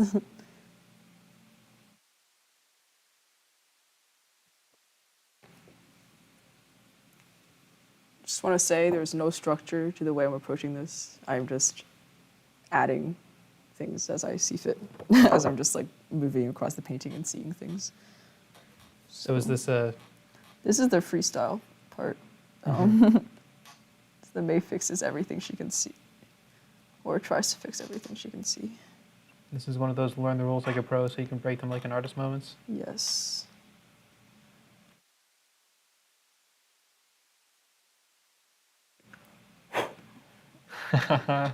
Computer user said she's winging it.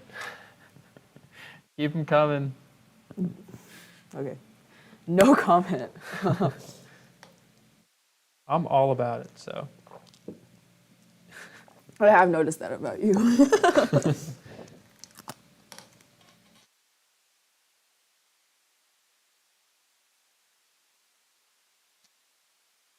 I'm just not naturally punny like that, so. Was that a pun? Yeah. Okay. Okay. Do you disagree? Do we need to have a debate about this? No. I do not have the mental bandwidth to have a debate and paint right now. I'll be very real with you. Maybe I don't know enough to have an opinion. Okay. About yourself? That's tough. No, about whether she's winging it is a pun or not. Yeah, maybe this is the plan. Maybe I'm just pretending to be unorganized, and then all of a sudden I'll just pull it together at the end. Maybe I'm pulling a Kevin on you guys. I'm sure he'll appreciate that comment. I don't even know. He's probably not watching. Pulling a Kevin as in, I have no idea what I'm doing today, and then doing like everything. Yeah. Uh-huh. And then like he'll have like half an hour left, and then be like, "This is not what I planned at all." And he just pauses and says that, and he just keeps going. It's like, okay. It is funny with Kevin where usually he'll be kind of just taking his time, easing into it for the first 2.5 hours, maybe 2 out hours of 3 of the live stream. Yeah. And then I start telling him what the time is, and then he just suddenly he's like, "How much time do I have?" He goes into this little spiel where he's all like, "Oh, like, don't rush," and then he starts rushing. It's like the do as I say, not as I do thing. Well, to me, it doesn't seem like he's rushing. Like, he actually continues to talk at the same speed, responding to people's questions, and I'll be more respectful during that time. I'm sort of like, Kevin, are you taking questions right now? He's like, yes, absolutely. Yeah. And he'll keep talking, but somehow it's like he's locked in his colors, his values for the day, Mm-hmm. and then boom, he just takes off in that last hour and just gets so much done. Last half hour. But Yeah, hour, half hour, yeah. yeah, I'm kidding. And for you, it is 8:50. Lovely. Computer user said, looks amazing though. Thank you. I can't really lose, you know, because I know I'm moving the painting forward. It's just how much more forward. I don't know. I guess by How the do end. you know that you're moving the painting forward and not laterally? What does that mean? Oh, like I'm just like making it different instead of like making it better. Yeah, so let me explain that real quick. So laterally would be, like you're making the painting different, but you're not necessarily making the painting better, which it's really easy to fall into that trap when you're trying to finish a painting, unless you specifically know, no, this is that point that I want to end the painting on. In that case, you might need to move it laterally. But if you're trying to, bring the work to a finished place, then you want to think about, okay, how am I going to move the painting forward? How am I going to do things to the painting that's actually going to make it improve as opposed to simply be different? So, yeah, anyways, question back to you. Well, I know I'm like rendering like more specific parts of every feather instead of just like light, shadow, this value, this color. So just overall being more specific with the form rather than just matching shapes of colors. So I think that's where I'm trying to go at this moment.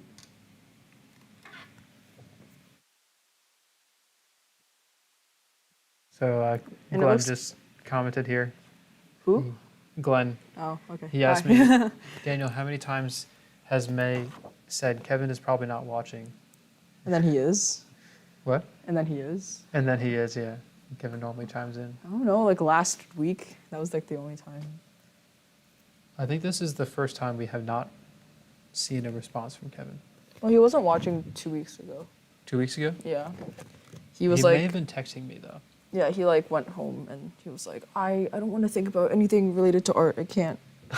And then like that week we talked for like an hour about like Avatar. I was like, That was a fun week. you missed out. Yeah, it was a fun week. I put this color, oh, that's what I was doing. Yeah, sorry, my bad. Sometimes that happens. I like put a color on my brush and then I'm like, I don't know what its intended purpose was. And I have to just stand there for a little bit and I remember.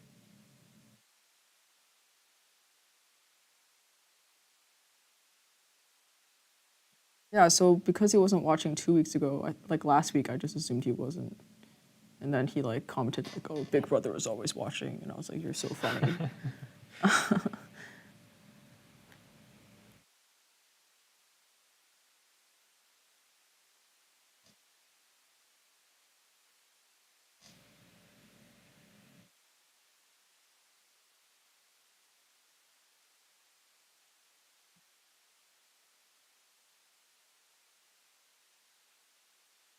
Bev just chimed in, said hi from New Zealand. It's looking fabulous. Thank you.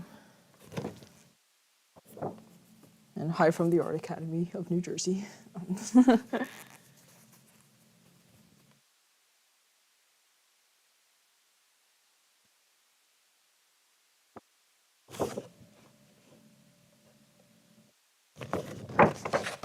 I think it's time for me to ask you another question, May.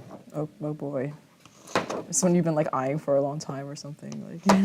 No, I just decided to look through my list here. Okay. Prepared. Key. Shoot. Which one do I want to ask? Like psychologically bracing myself.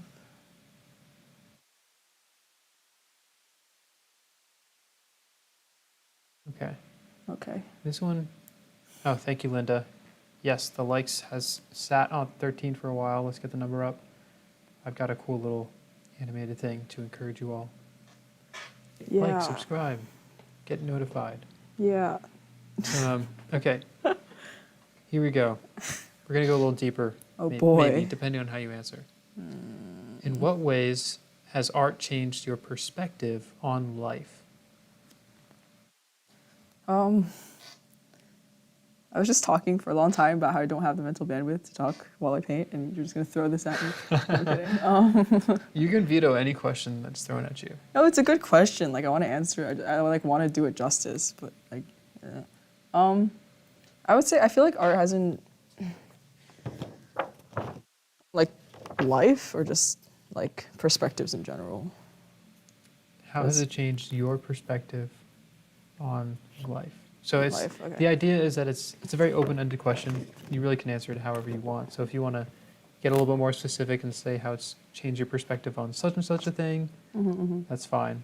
Yeah, because I was thinking about it like it's changed my perspective on life, and it's also changed my perspective about like myself, and like and then those tie into how I approach life, which is kind of just like everything, everywhere, all at once. So, I mean, it's definitely changed my perspective on myself, and I mean, I've like mentioned this like not in this format or in this context, but just like in realizing that I can really do anything I really put my mind to, and I'm like fully responsible for everything I do. And you know, obviously that's applicable in painting, but that's applicable in life as well, where you take responsibility for your decisions and you also get credit for the things that you do, and you shouldn't hold yourself back from new things or more difficult things because you think you can't, because like you can if you just put your mind to it really. You determine your own potential in like a lot of ways and your own performance in a lot of ways. That's like a really big part, and obviously that's changed how I approach life in a lot of ways. I'm willing to like attempt more things and go into more situations where I'm not totally comfortable or familiar, because ultimately I believe that I have control over myself, and that's all I really can and need to worry about. So that's pretty powerful, I would say.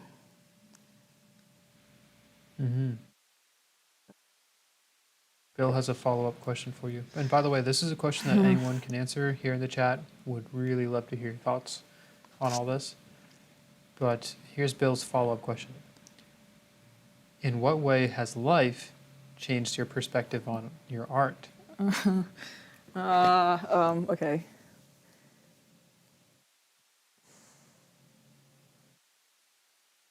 That's hard because at this point they're so like intertwined.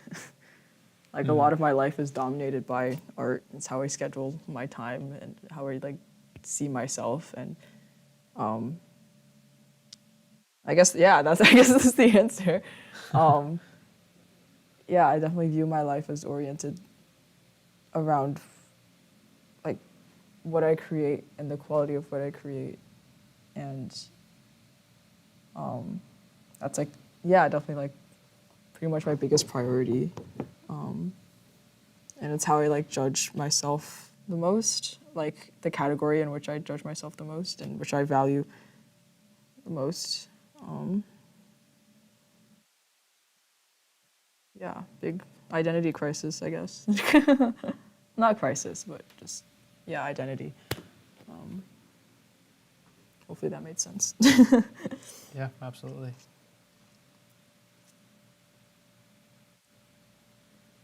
Love when that happens. I'm like, I don't know the answer. And I start talking, I'm like, oh, there it is.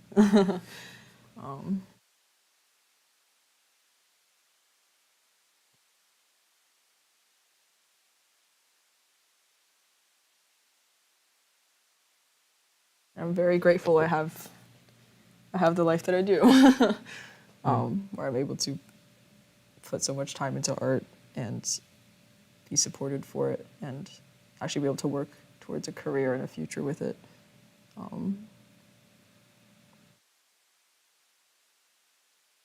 So yeah, just lots of hyper focusing on my art, but also being very grateful that I'm able to do that. I think that's a pretty good summary. Because like a lot of people don't have the luxury of being able to like actually pursue what they want to do and what they really enjoy as their career, just not having the resources or the time or the support or anything like that. But I'm very fortunate in that I have those resources and I can do these things. Mm-hmm.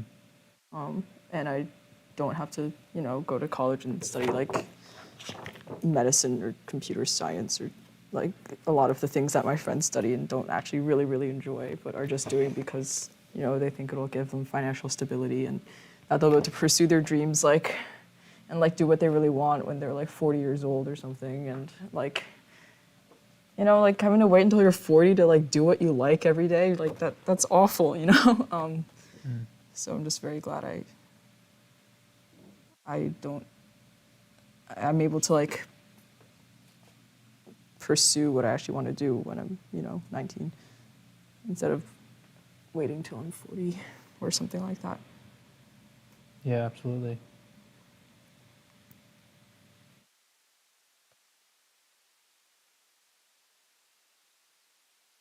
And especially to like what you're talking about earlier about how the first question here about art changing your perspective on life, and you know, talk about how you realize that like you can do anything you set your mind to. Right. It's really powerful, you know, just to be met with that idea that, you know, really Kevin embodies, right? His own stories, you know, proves that out, and then, you know, he says that, and even when he says something like that, it's hard to believe, but then he'll just kind of, you know, have a conversation with you and take you on a little journey of how it could go, you know. And it makes sense. It's practical. It's realistic. Right. It's not some far-fetched fantasy. And so to have that, yeah, it's just really cool. It kind of flies in the face of what you might call conventional wisdom or something. Yeah, for sure.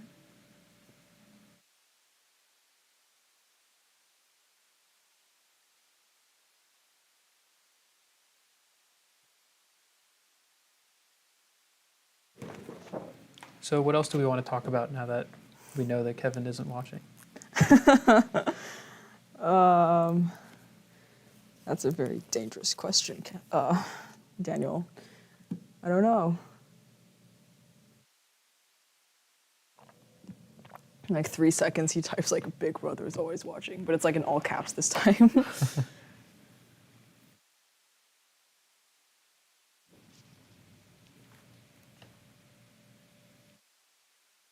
Yeah, what do you guys want to know about Kevin that we can say without him being here? Let us know in the comments.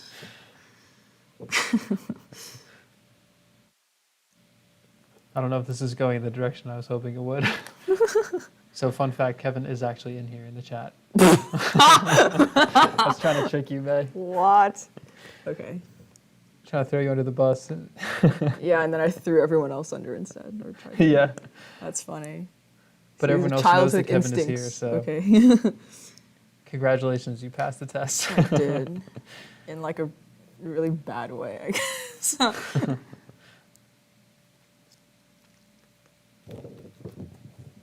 Half of the stream is just me staring at my painting, trying to figure out what to do. So I think you guys have realized that though. So bear with me.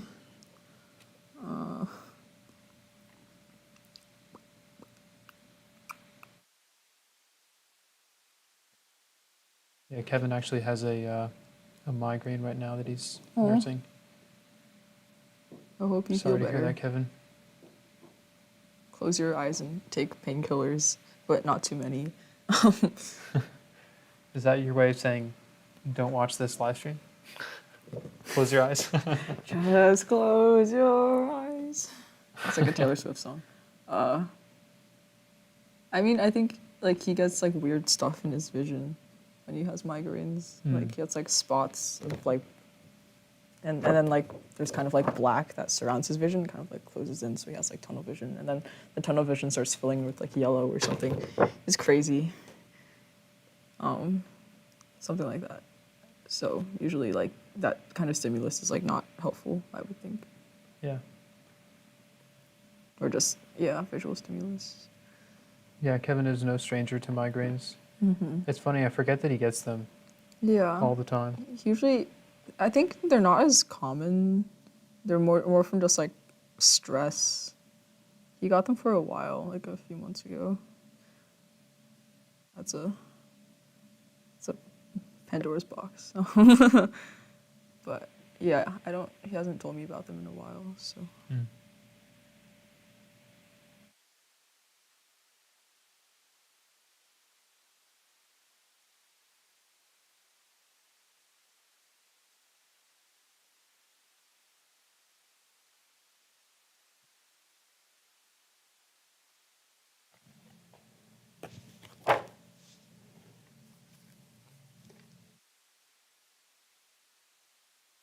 Yeah, I do this when I'm alone too in the studio. I can't figure out what to do.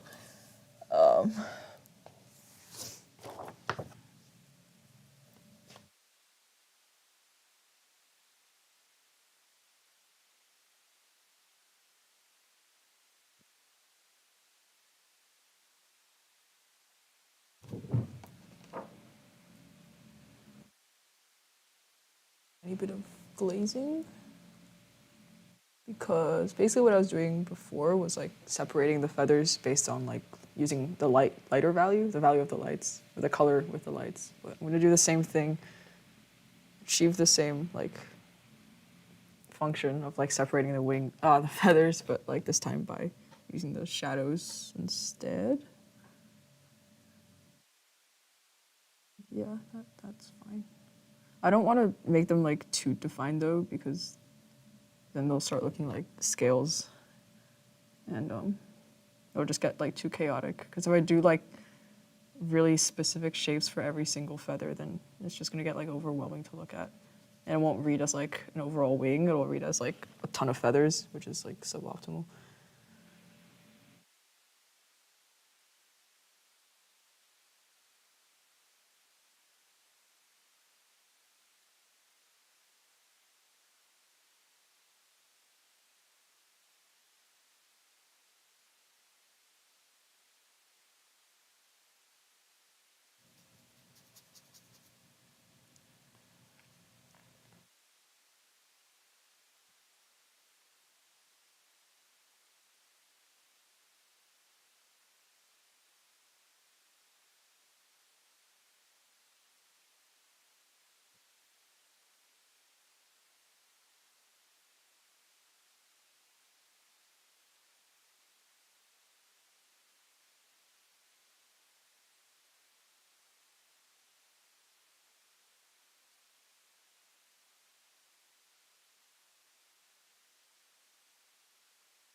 Here's a great question.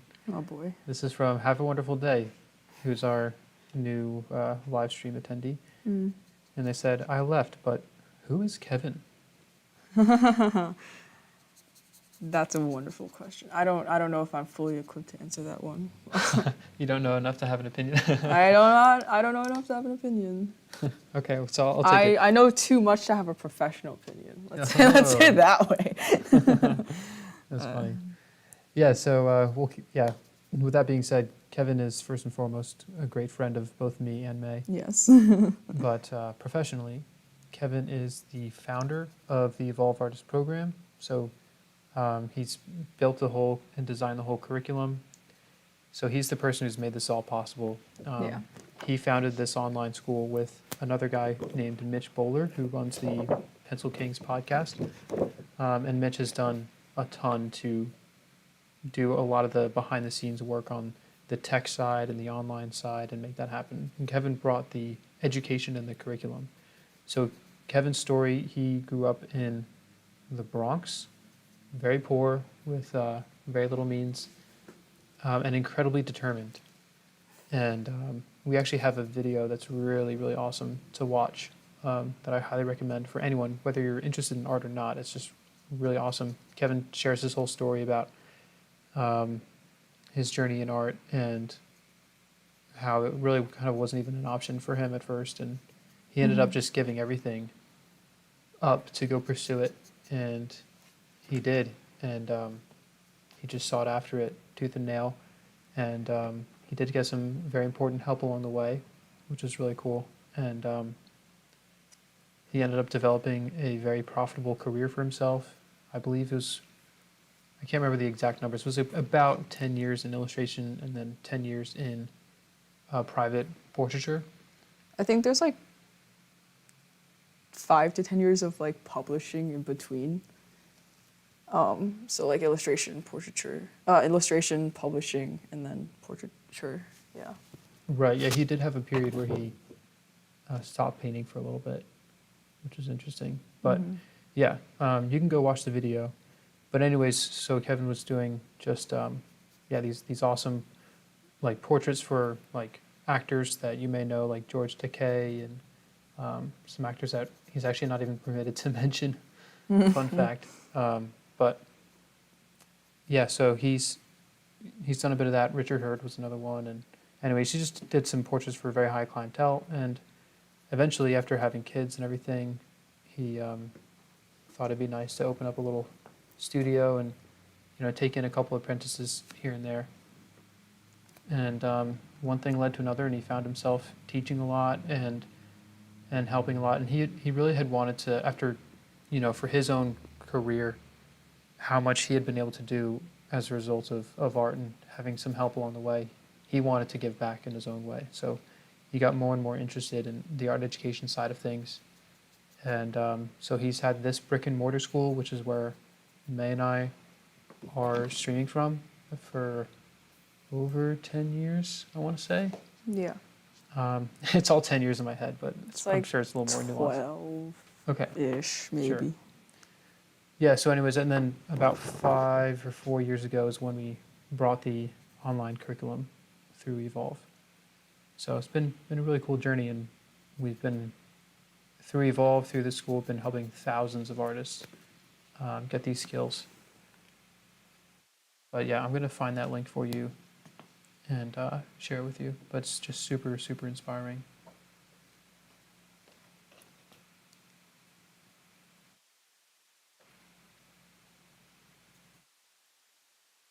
Yeah, definitely. They said it takes a lot of determination to build and found an entire foundation. Yeah.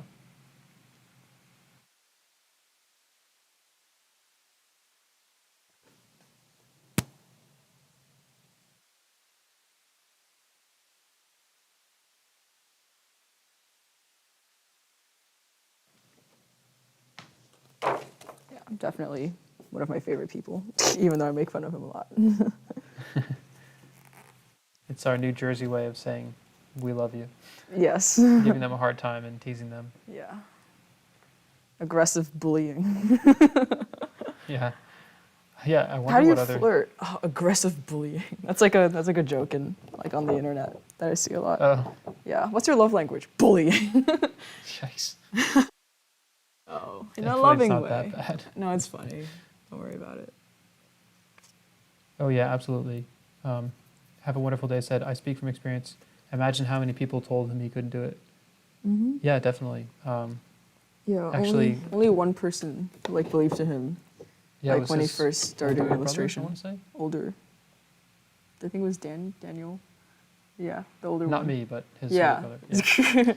Yeah. No, Daniel was there since the very beginning, guys. But yeah, he shared that his mother cried when he told her that he had given up all his construction tools and was going to go pursue art Mm-hmm. full time. Crazy. Crazy.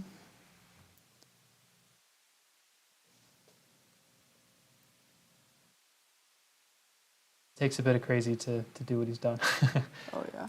And here we are back to teasing Kevin again, which I think is funny. It's like sometimes I do wonder if that just gets taken the wrong way. Maybe people down south in the U.S. Where everyone is so much nicer. But up here in the East Coast, it's like you only tease the people that you really like. Yeah. It's like a compliment to get teased by somebody. Yeah. It's so funny.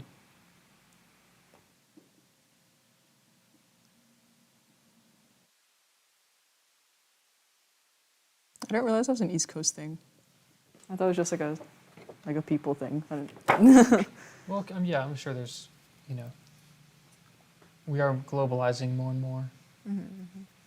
But I would say it's more common Interesting. up here. All right, here's the link to Kevin's inspiring story.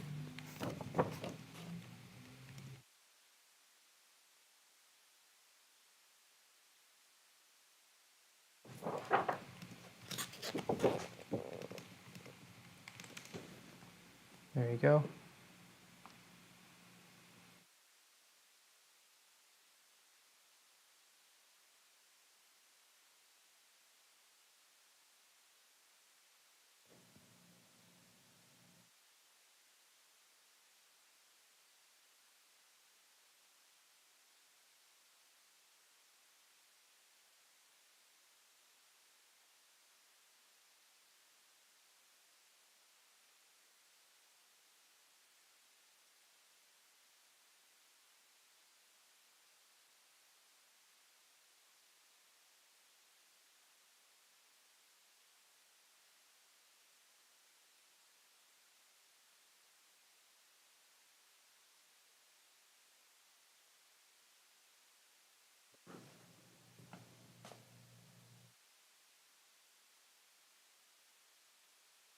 It is 9:13. Okay. It's not bad.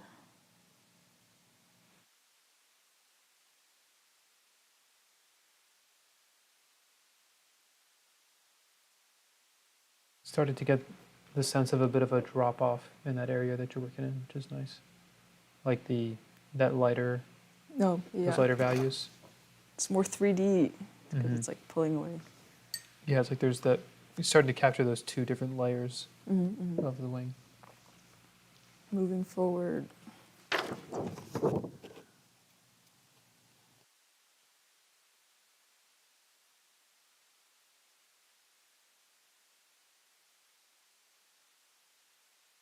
I like the value difference between this, which was like the lightest light originally, and like this, which is what I'm putting it down now to expand the value range like a tiny bit. It's like there's like very little difference, but it still reads relative to everything that's down, which is nice. I'll probably make like a even lighter value later at the very end, just to pull some like real highlights out.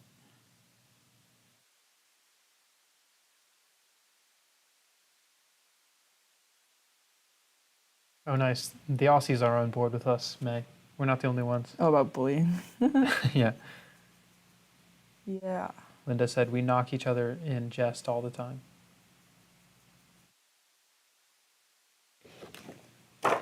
I remember like the first time Kevin like insulted me as a joke, I was so like taken aback. I was like, what? And then he like repeated it again, and just like we just like stared at each other, and then he like started laughing, and I was like, oh. It's like we're friends I now. was like, this is how it's supposed to be. Okay. I was like, this is different. That moment when he went from teacher to friend. Yeah. Mm.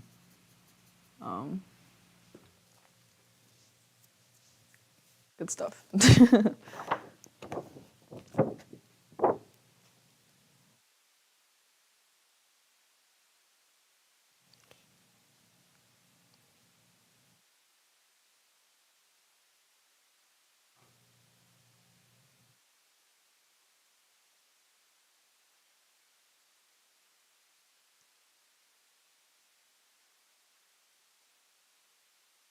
Uh-oh, Bill.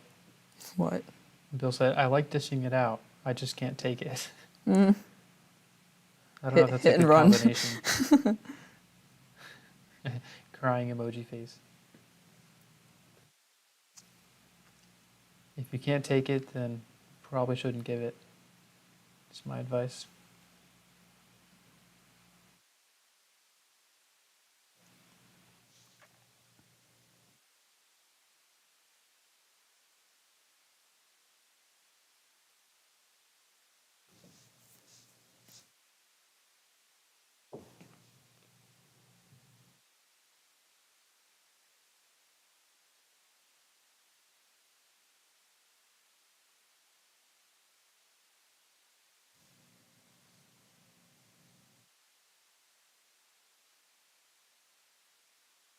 I'm going to zoom us out a little bit so Okay. we can see the full wing.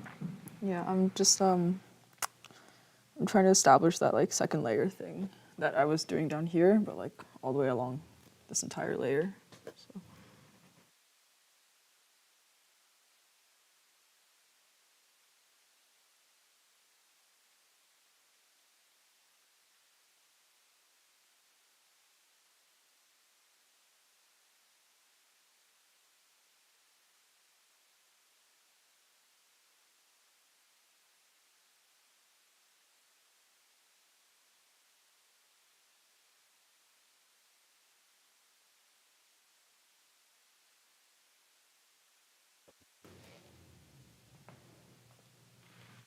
Debbie said it's so beautiful. Thank you.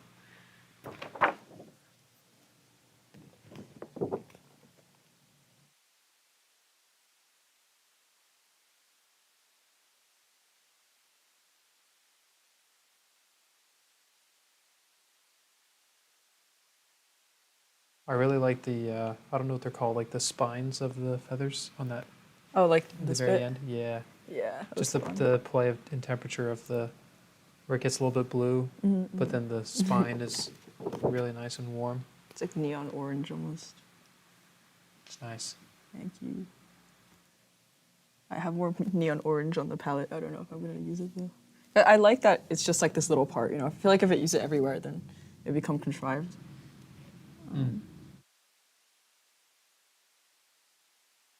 Yeah, it's funny how sometimes I made a, actually I made a mural in Indonesia. What? Um, That's sick. And yeah, it was really cool. I got to design it and everything. And I had to, it was very different than my usual stuff because I was going to have a team of people to help me do it. Like it was a collaborative thing. And so I kind of just set it up so that it would be like a very shape-based thing and that people could just paint by number. But as I was designing it, I was working with these like turquoise colors and these dark blue colors, a little bit of yellow here and there. And as I got towards like this darker section, where it's like some really dark blues, like almost black, I kind of felt like, it'd be kind of nice to add like some silvery gray, kind of reminiscent of like a moon with like some purples in there. And I put in the purples, and that was like one of the things that people were just talking about all the time. They're like, "Oh, I love that purple there," and like they were like the way that they were talking was like, "Oh, I'd love to see it like even more, you know, all these different places." Yeah. And I remember saying, "No, that's exactly what I want. I want you to want I want you to more." want more. Yeah. Yeah. Because if they had, like, if I had made the whole thing purple, it wouldn't have been so enticing. So Gotta delay the gratification forever, you know? yeah. It's almost like Advanced psychological techniques. yeah. But I was thinking like how you end a good book. It's like a little bit.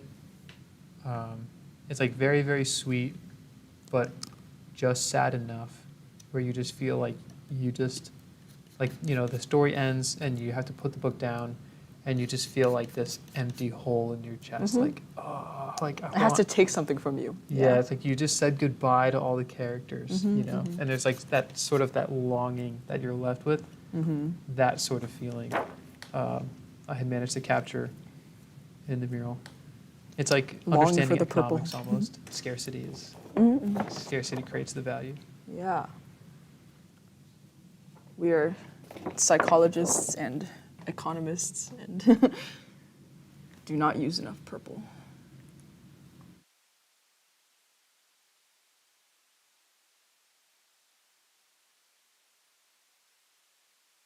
Yeah, that was like one of my like problems or like tendencies when I first started like doing more complex pieces because I enjoy very dynamic things and usually I kind of do overkill on like high, or like I used to do a lot of overkill on like putting in, you know, like extreme highlights and I'd be like, I'd get to that part and I put in that value in that like in like the right place and I'd be like, oh my god, that looks amazing. It should go everywhere, and then I would put it in like way too many places, and like everything's like shiny and weird, and it's just like uncomfortable to look at. It looks like a kaleidoscope.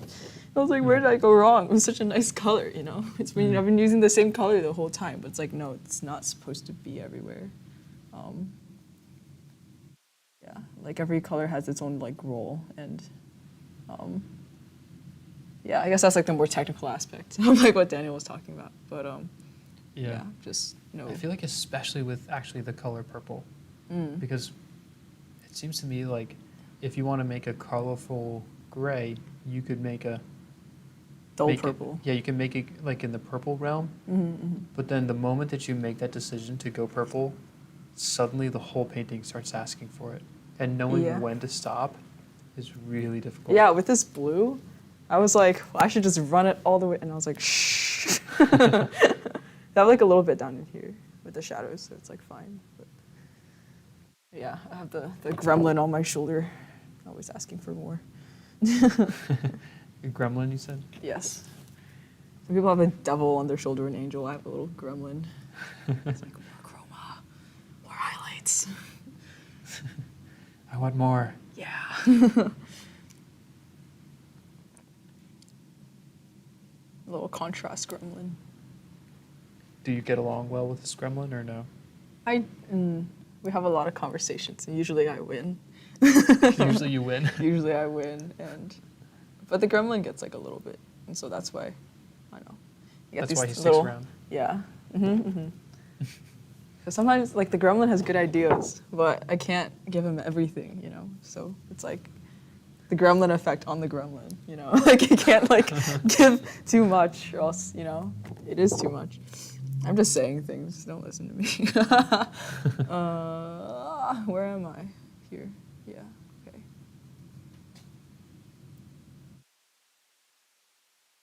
I just think it's funny imagery. You know?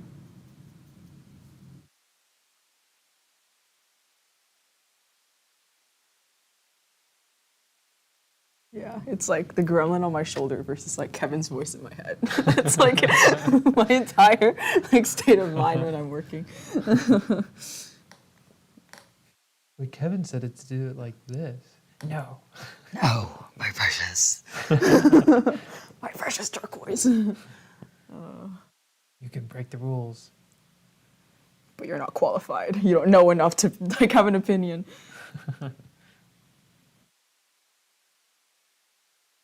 I swear I'm like not insane. I'm very aware of what happens in my own head. And I think that's overall a good thing. Absolutely.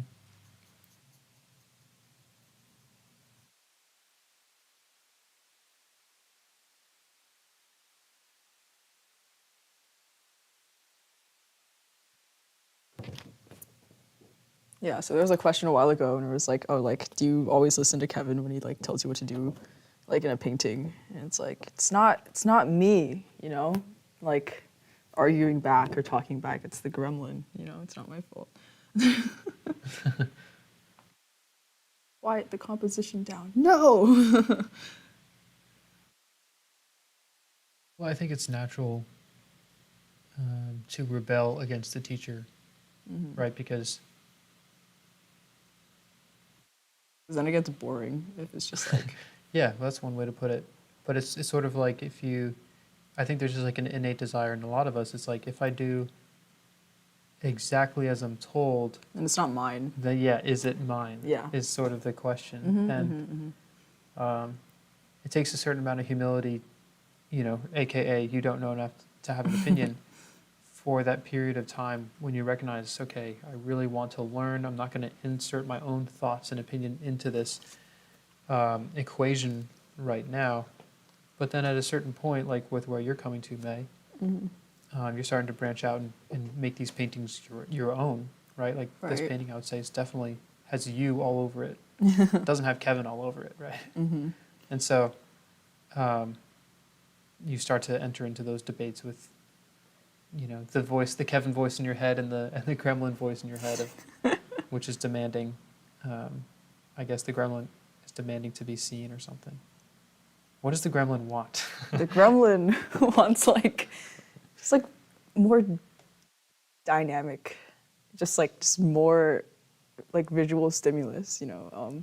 Like Kevin's all about like having a harmonious image that like reads very well and like has a very clear like composition. I'm like, I want everything that I can paint to be as like electrifying and engaging as possible. But you know, then your eye is like taken like everywhere, and like, you know, you don't fully register the image as one thing. You see it as like a bunch of flashy components, and so you miss out on that opportunity to like wow the viewer with like something complete rather than like a bunch of parts. And Bill said, okay, what about the artist's voice, right? Because we're talking about the Gremlin, we're talking about Kevin's voice, but what about... Someone's were just psychoanalyzing me. This is what it's come to. Oh, that's so funny. Yeah. Hey, I'm loving this. It's funny. It's funny. So, yes, so May, what is your voice? Is your voice the combination? Are you the one who decides whether to accept what the Gremlin says at this point, or what the Kevin voice says, or are you your own third voice in the discussion? How does that work?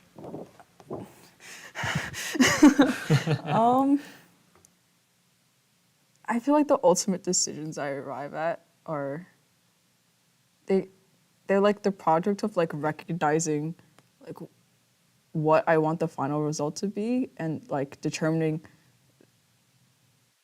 like what parts of that come from like quote unquote the Gremlin, and what part of that comes from quote unquote like the Kevin voice in my head. And then I feel like the process of like resolving that is like very like it's just me as like an impartial like moderator. And I guess the main goal that I have is just creating an image that I am proud of and is like high quality and can perform like well as like to be like perceived like in a portfolio sort of like setting. But like I also want to like the painting, and not feel like I like traded off like anything that I wanted to do or anything that like I wanted to do for anything that like either of the two like personas, I guess, like wanted to do.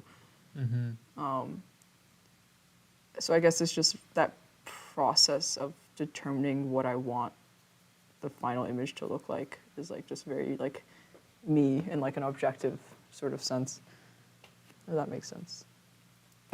Yeah, I think so. Okay. John Rogers said, that's not a May, that's a you. Yeah. That was weird. You're right though.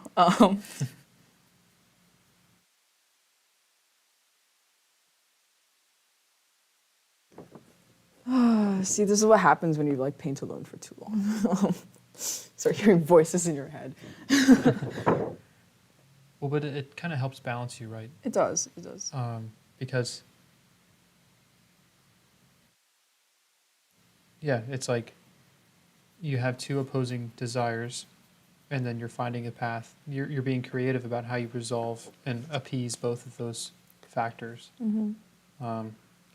If Kevin represents like the technical skill and communicating something that's going to resonate with other people powerfully, and then the Gremlin is sort of this Render and excite. Yeah. Well, it's like this dynamic, like you said, kind of chaotic. It sort of sounds. Yeah. That works. Just like desire to invoke or evoke, like out of people or even, and out of yourself, and push the limits. Yeah. Yeah. That's a good way of putting it. And so, having to be just creative about like doing both of those. That's a fun journey. And then the decisions that you come, make them yours in that process. So. This has gone on for far too long. Like I said, you can veto at any time. No, it's fine. This is enjoyable. But do not quote me on anything I say, please. If I see like anything like on the internet where it's just like, there's a Gremlin on my shoulder, quote, like amazing, like 2022, like I'm gonna be like very upset. No, I don't care. It doesn't matter. Anyway, what was the question? So do you like the Gremlin? Yes, I think it makes it fun. So, because I feel like if what I like use as like a guide to like paint and like have an aspiration for like what I want a painting to look like at the end. If it's just purely guided by like yes sir, you know, to like the Kevin voice, that's like, you know, like I'm just like a vessel of like his opinions, you know, like I'm not just, there's like no, I don't know, there's no like pizzazz, you know. There's no like opportunity to like make things like more exciting as like an image rather than just like functional, I guess. And obviously I don't like do like every single thing. It's just good that it gives me like the ideas. It provides me with like all the opportunities and ideas of like what I could bring further, and then I get to like choose like what I actually like render more or include in a composition and that sort of thing. So it's good to like have the choice rather than just like be like very like bland and not think of other possibilities. And it's like I like the constant problem solving that I have to do of just like deciding what is best for a painting to be. Mm-hmm. That's cool. I like this conversation. Yeah, and I do like I like that my like strongest like impulse is to like add more. It's not to like simplify. I like that. Mm. That's very much like just me as like a person. Yeah. It's like, how can we overachieve today? You know, like what unnecessary work can we do today? But it's also like kind of, it's almost like out of spite. It's just like, I want to see how much I can do, like for the hell of it. And I don't know, I think that's fun.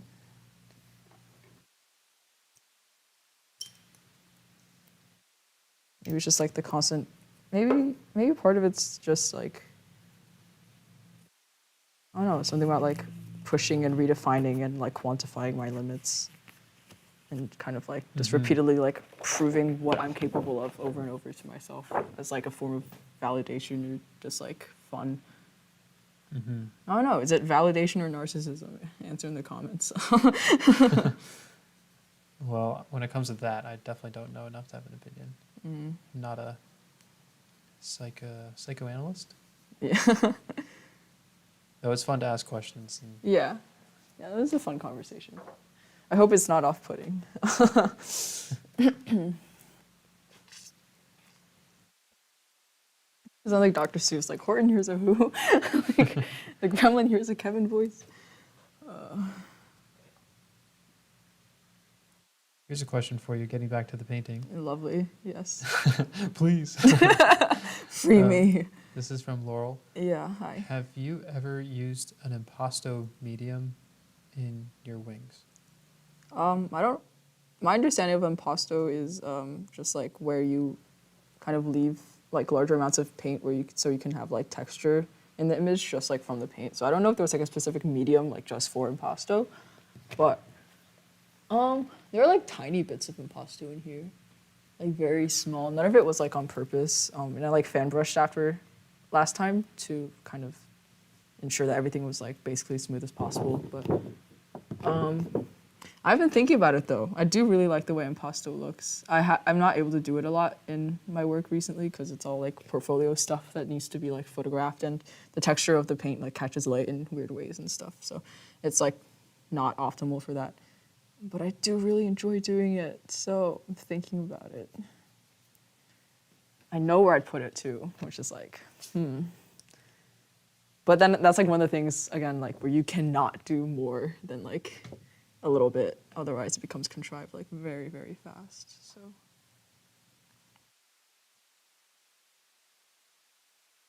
As of now, yeah, there's no impasto really. But there might be in like 20 minutes, who knows?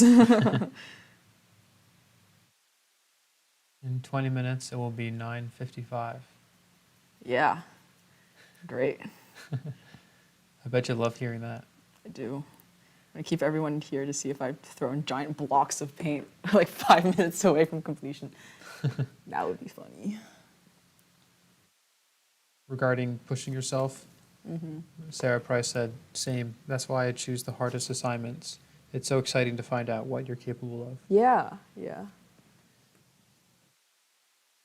And it's really fun For when sure. you get into that learning mindset because it really does encourage you to take steps that you otherwise like wouldn't be willing to take. Um, and that just goes to the value of like studies or having time to learn, because if you're only doing like commission pieces, then it's, unless you've got like a, you know, one of those perfect scenario commissions where I kind of feel like actually this commission I'm working on right now is like that. But Jackpot. yeah, it's just like being able to experiment and push yourself without having that intense pressure of delivering. I still have the intense pressure of delivering on this painting, which has also been good for me because it's been challenging me to not just be lazy with those experiments either. But yeah, it's cool. It's good to push those limits.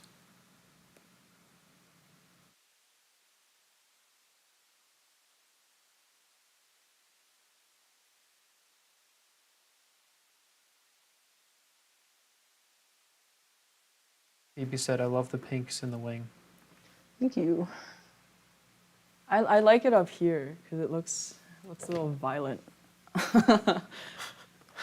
like it's dark, but it's like very saturated. It's like almost bloody. I don't know. I like the variation. It's not like that in the photograph, really. It's more like it's not as saturated, definitely. So.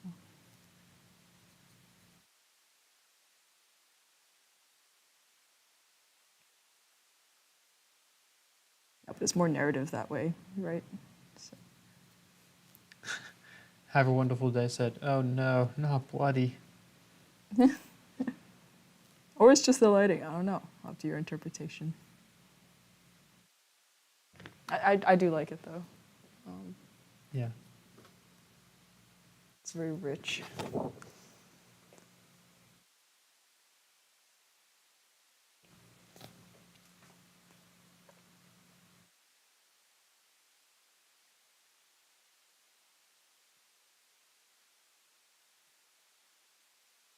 Going back to that question though about how has art changed your perspective on life or the other way around, would love to hear people's thoughts in the comments about how it's changed for them. You thought I was going to ask you a question, May, but no, I turned it back to the audience. Very good. I thought we were gonna continue down like the psychoanalyzing path, and I was like, I don't know how much more I have left in me for this conversation. No, it's smooth sailing from here on out. Until the next live stream. Oh boy. No, I don't mind. Like for real, I don't mind. Yeah. As Thank long you. as the audience doesn't, Yeah. doesn't get concerned. I feel like everyone definitely has that though, It's just, it boils down to just like conflicting like impulses and like motivations. I'm just like personifying them in like kind of visceral ways for you guys. So it's not that big of a deal. Debbie said, art keeps me sane. Art does not keep me sane. Yeah, if I couldn't paint, I'd probably go insane too. There was like a question like a few weeks ago, and it was like, if the U.S. government made art illegal, would you still paint in your basement and sell it to like secret galleries or something? And I was like, yeah. Yes, I would. That's it. Like, I don't want to ask about the premise of that situation. Like where you got that idea from. I think it was Nick. It was just funny. Oh, we've got an interpretation on your painting. Ooh. Do tell. Have a wonderful day said, I hope it's not bloody. My interpretation of this painting is a person who has some wings, or one wing, and he got some ketchup on them while talking to a human because they were eating innocent. Yeah, it's always the human's fault. So true. That's probably one of like the most embarrassing things to ever happen to like an angel or something. You got Like getting ketchup. ketchup on your wings. That's just derogatory. Imagine having to go home to like all your other angel friends. And they're like, oh my God, you got in a fight. Are you okay? And you're like, you know, you're just some idiot eating McDonald's. And he's really bad at it. Like, tough. That's cute though.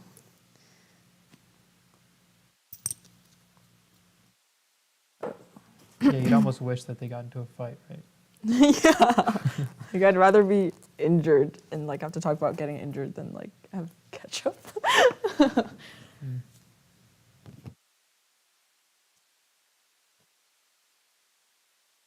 Keep the lore coming.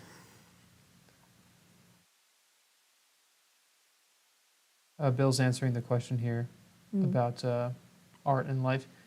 Bill said, it's completely restarted the creative side in me that had died. Oh. And then in parentheses said, some here know the stroke story. Whoa. Yeah, I don't. That's a story that we would love to hear, Bill, if you want to share, if you're willing. Enlighten No pressure. us. RJD said, it makes me see more details around me, colors and values. I find myself looking at people's faces and hair as forms, shapes, colors, and values. Absolutely. Oh yeah, I just like stare at people all the time now. I'm like, where's the light coming from? Why is it making those shapes and colors and stuff? It's cool because like people's clothing reflects like onto their face too. If there's just like light straight on, and so sometimes someone's wearing like a bright blue shirt, they have like blue just like all around their jawline. It looks like really cool. Random. Yeah, for that reason, I wear very neutral clothing. Oh really? Yeah. That's funny. Because I'm aware of how much it can change, like, on my skin.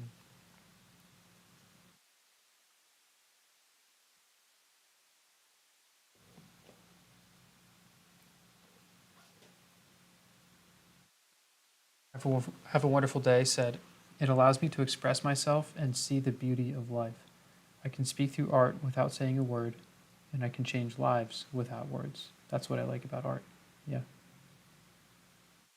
Art is that wonderful place where you can show somebody something instead of just tell them. Debbie said, art keeps me in the present moment, more so than almost anything else.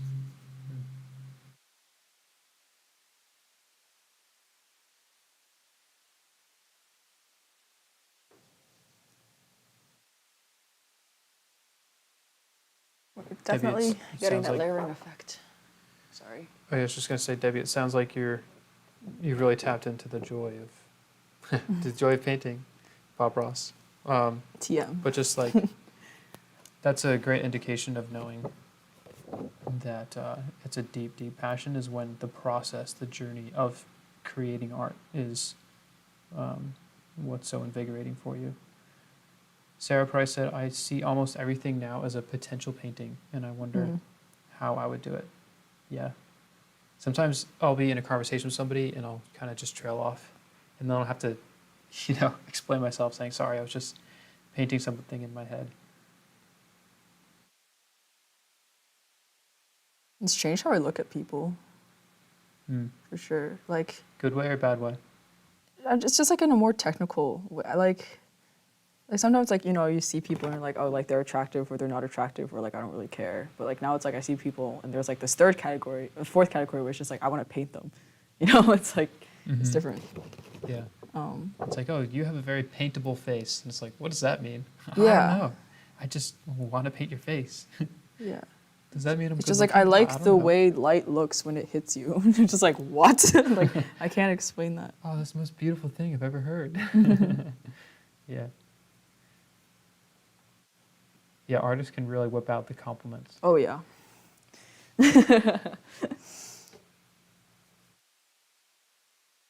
It's an acquired taste. Artist compliments. Have a wonderful day said, people say I'm too deep, so art lets me be deep and express what others won't let me say in words.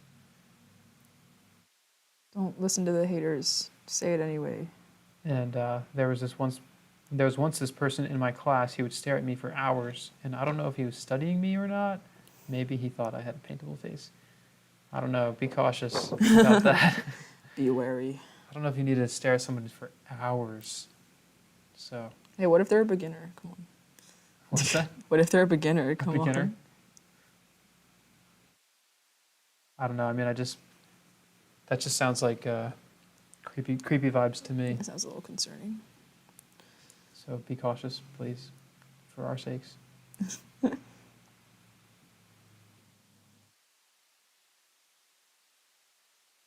That's a good way to like take it though. Yeah.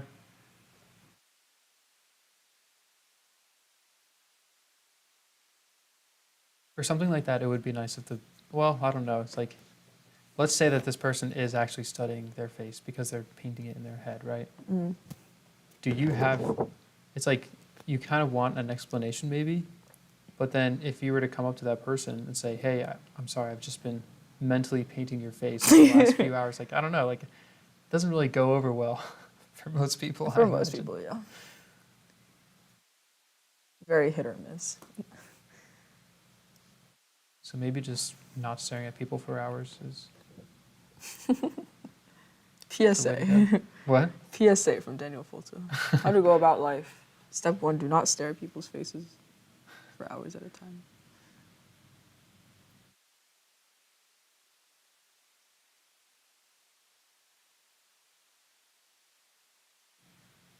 Alex just jumped in. Sorry I'm late. Good evening, everyone. And hi, May and Alex. Daniel. Hey, Alex. He's at LBI right now with his family. Oh, nice. Yeah. Hope you're enjoying the beach.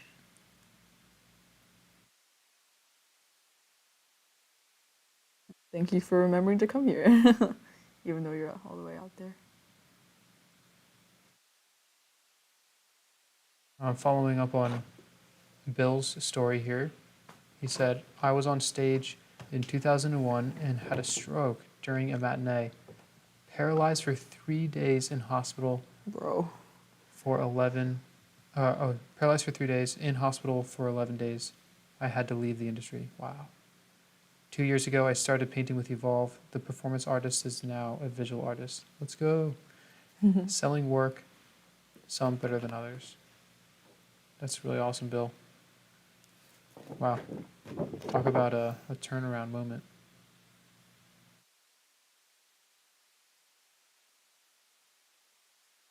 Yes, so,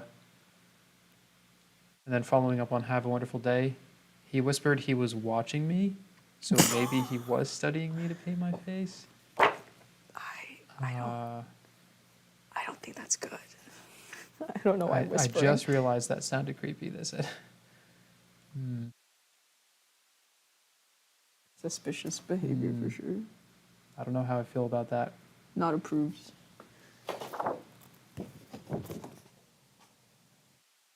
Yeah, especially whispering. That's like, I don't know. Yeah. Usually the first time you speak to someone, you not whisper to them. That's just like red flag.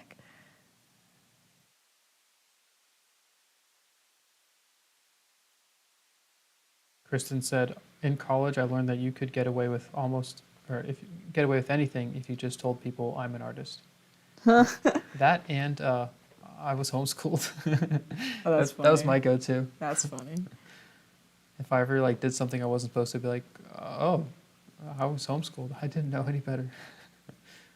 But yeah, artist is also a great excuse to Go up to strangers and be like, hey, can you sit for me? They're like, what? Like, you have paintable features. I will say I have used it as an excuse to give compliments to people. Usually it's people that already know me, Right. but it does give me the liberty to actually just say, to like make a random comment and be like, oh, I really love how the light is falling on your eyes. It reminds me of such and such a thing. And I can kind of like just visually go into a picture. And for me, it's like a natural state of being, but for them, Right. they may not have never heard that before, you know? So it's, I don't know. I feel like there's a way to go about it that should be very, you know, of course, respectful and, but it's I think it's important, you know, like, part of our job as artists is for, you know, on a society level is to help people see. And a lot of that is actually even just like, especially in portraiture, right? It's like help people see themselves, Yeah. because it's really, sometimes our self-perception is completely skewed. And if you see something in something, if you see something in somebody that's beautiful, call it out. Especially as an artist, I think we can really kind of show somebody, we could, paint a picture for somebody that allows them to see themselves in a way that they never saw themselves before. And it's worth taking that step and just sharing that. So yeah, I would definitely use the I'm an artist as an excuse to do that. And it was welcomed. Again, done in usually with people who know me, who already know that I'm not going to be a creep or anything. As an artist, I've been watching you. No, yeah, definitely not that. Oh, that's funny. Yeah, no. It was actually cool. There was this, I'm thinking of one friend right now.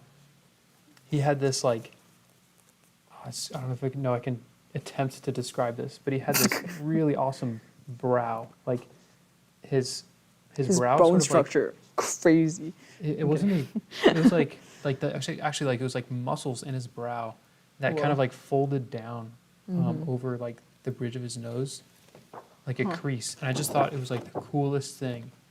And he didn't like it. And so, and I, of course, I wouldn't know that. And I really liked it. And so one day I just, randomly kind of commented on it. And he was like, "Oh, are you kidding? Like, I hate that," or whatever. And I was like, I was so stunned. I was like, "What? Like, you hate that?" Because it was different, right? It wasn't like, it's not the normal thing. And I was like, no way. And I grabbed a piece of paper and I drew a profile, like a caricature of him. And I kind of emphasized that curve in the brow. And he still like has that drawing or a photo of it. And That's cute. we like caught up like a couple months ago or something, and he mentioned it again. And it was like, for me, it was just a quick moment, It's just in that moment, it was suddenly like, no, I can't use my words anymore. They already have expressed that thing I just called out, they didn't like, but if I can draw it and show them how much I appreciate it, maybe it'll change the way that they perceive themselves. And it's really cool to be able to do that. Mm-hmm.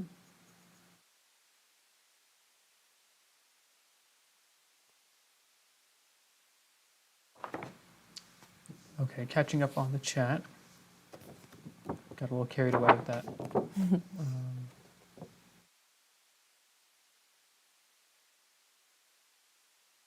RJD said, "People's faces are just like a bowl of fruit. Another challenge of form to render on canvas." Yeah, it's all the same if you break it down into values, edges, and color. Fruit, faces, belly buttons, goats. It's all the same if you break it down into values, edges, and color.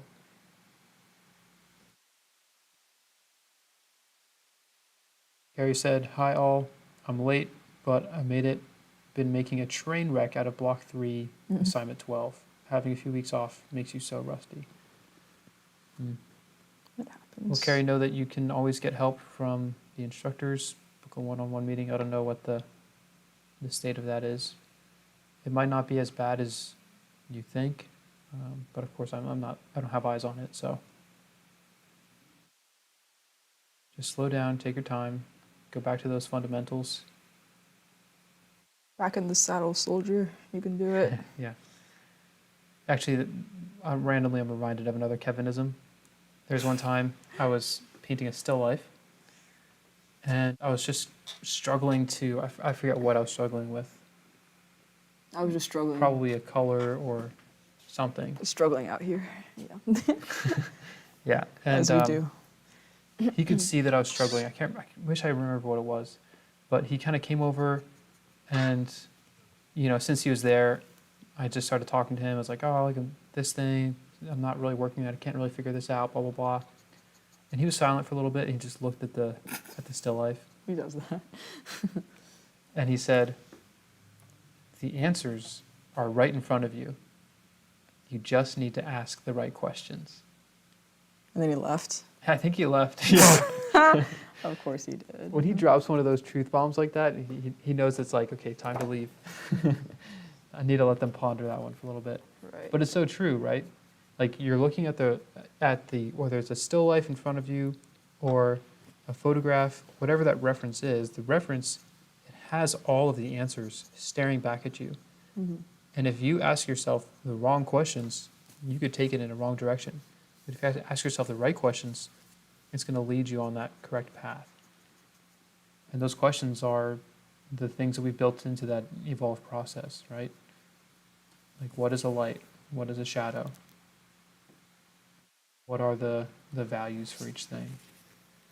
And just taking it one step at a time. Are my values right? Are my edges hard in the places that they need to be hard or sharp? Are they soft where they need to be sharp or soft? Those questions will start leading you to answers and help you locate what answers you need to provide on the canvas you're working on. I don't know if the coffee is picking in, but I just feel like I've been getting a little hyper. going on a few rants here. We are coming up on 10 o'clock, by the way, 9:57.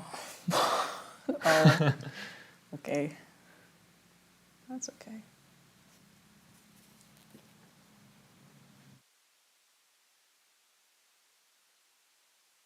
Question from Have a Wonderful Day. Did you paint all of those paintings in the background?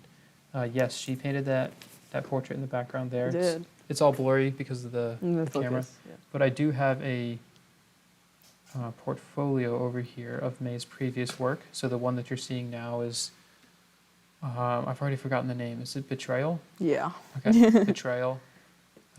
This one, you're selling prints of this one right now, I right? am. That's awesome. Yeah. And Maybe at the Yeah. end of this, I actually published my website recently. Oh, you did? Yeah. So Oh. I keep forgetting to mention it. I had no idea. Yeah. So we could it's just like www.myname.com. So Myname.com? no, Okay. Mick. It's all right. I'm grabbing it and I'm going to throw it in here. That's super awesome. Yeah. So Congratulations. thank you. I have some prints up there. And then there's also a link to a shop that I opened on Imprint for prints of my digital work. And those come in just smaller sizes in general. And so the prints that I sell directly on my website are going to be a lot larger and on higher quality paper. And the Imprint stuff is just smaller works. So yeah, but the Imprint thing is it's linked in the print section on my website if you want to check that out too. Cool. And I'm just sifting through Yeah, your work here. thank you. Bill said, amazing. So true. You are not the first to come up with that, don't worry. Yeah, it's nice seeing all my work in the same place. Because I've mentioned this before, but sometimes I forget.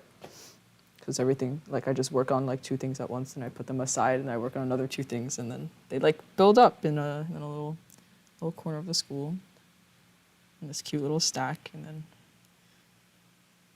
then I don't really think about the fact that I'm building a collection of work, that's pretty cool. Very cool. Thank you. I'm looking through your website right now.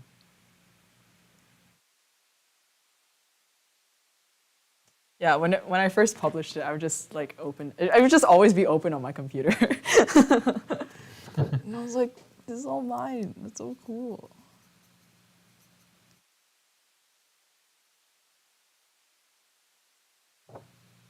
I made all that. It's cool.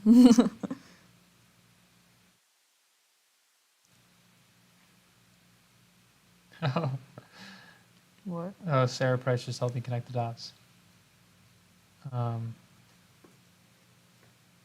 What happened? Oh, wait. Oh, I see. Oh. What? Sarah Price said, I mentioned belly buttons, if you remember. Yeah. So it's one of my go-to subject matter things. Yeah.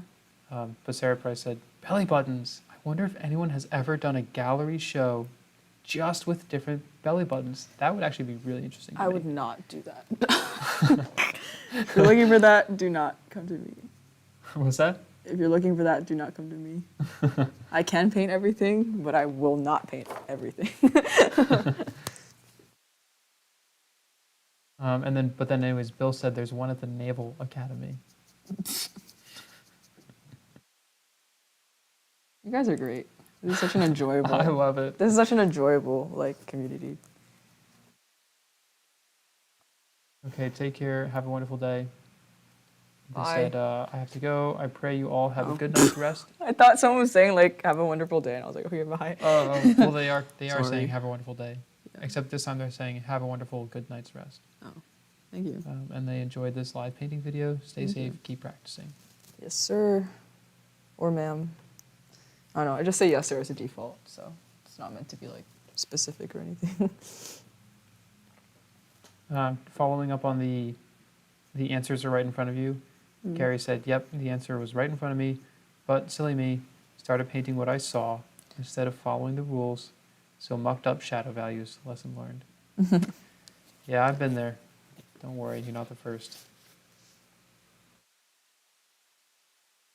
I remember one time I came in to paint some still life, and I had already been doing like pretty solid work, but for whatever reason this still life thing was really messing with me, and I remember I made a complete disaster of it. I had kind of overthought the colors. I wanted to put in all these temperature shifts, and I into the shadows themselves, and it was just a massive mess. Like all my shadows were colorful, and my lights were like non-existent. It was just really bad. And that's what happens when you kind of like over-inflate one piece of knowledge instead of another, which I could make a whole rant about that right now, but I'm not going to. But I just had to stop, and I was like, you know what? I'm just going to go back and paint a sphere. Yeah. Just a sphere, you know? Yeah. And that really helped center me and bring me back to the things that mattered.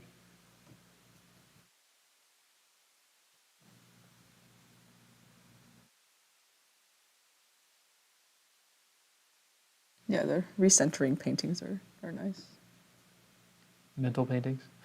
Yeah, I mean, there have been a few times like after I finished like a piece that took a really long time, and it took a long time for like no good reason. It was just like a lot of mistakes and then fixing it, and then mistakes and then fixing it. And I was just like, okay, and I just do like a little master copy or like painting from life, like a little still life or something. And that really helps. Just like okay, like don't like bedazzle your intent with like fancy subject matter. You're still trying to make a solid image. It doesn't matter what you're painting. So just, do what you know, and it's like nice. Sarah Price said the website looks beautiful. I love the Kevin portrait, aka Betrayal, especially the lights on the right side of his face. They're understated, but add so much depth. Yeah. Yeah. Thank you.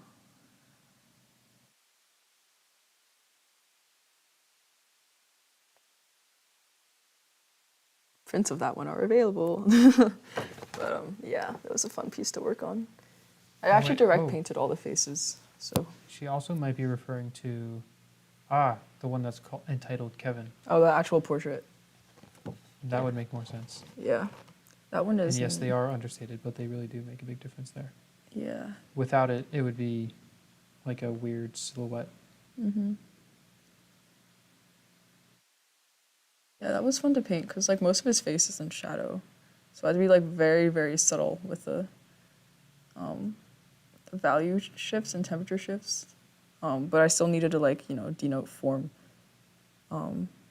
So it's a lot of just like holding the reference like this close to my face and like picking out the different shapes of everything.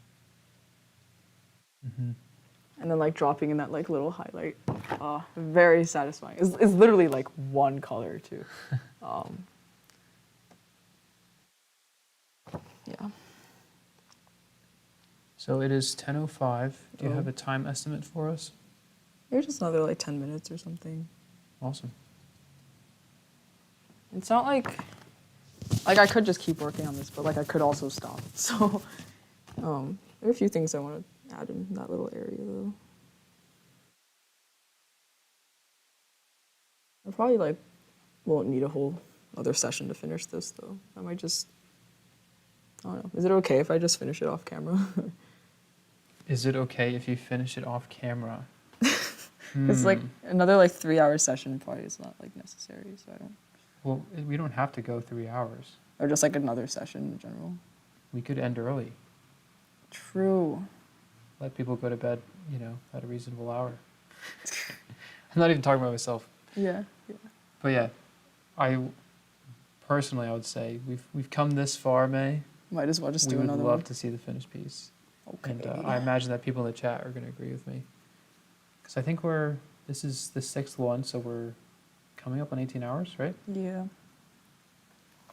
You imagine 18 hours and then just the last 1 hour is just taken away. Could you imagine Could you imagine? not seeing like 50 brush strokes? 50 brushstrokes. The most precious brushstrokes of them all.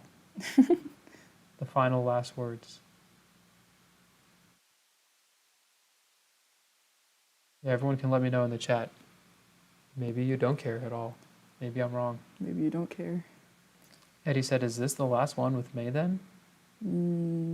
Oh, I don't think so. Yeah, I so don't think so. we had said earlier how Kevin is, he's not doing these live streams for another Like month. little while, undetermined time. Yeah. He's got intensive programs running over the summer. It's a lot of stuff to do. Yes. Yeah. And so it's been nice for him to kind of get a nice break in there.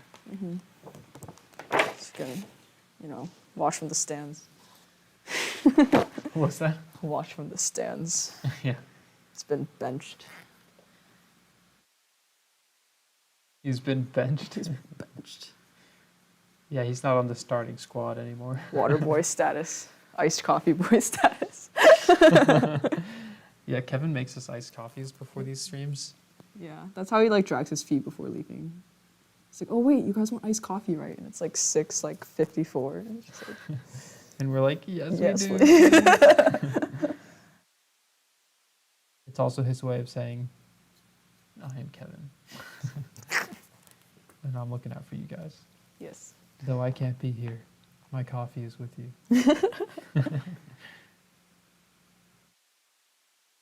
Sarah Price said, but it's so awesome to be there for the finish when you've been on the whole ride. No pressure, though. This is true. Yeah, so I do actually, because like a lot of people have actually watched this entire thing. Yes. How does that make you feel? That's like, it's like a lot. I'm like very, it's like it's hard to imagine because like, it's just like the two of us here, but like actually there's like usually 30, 40 people watching or something. That's like more than this like whole school's like capacity of like easels. That's like 4 rows of like 10. That's crazy. That's like 2 whole classrooms. That's wow. From like different time zones and everything too. So it's like very cool. I appreciate it very much. So actually, yeah, I guess it isn't fair to just be like, you know what? Yeah. Never mind. I'm gonna paint some gradients by myself. Like, no, if you guys want to watch me paint gradients, you're welcome to watch me paint gradients. Like, Yay. yay. Thank you, May. You're welcome.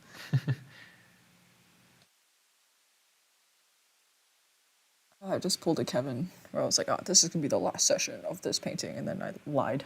So. That's all right.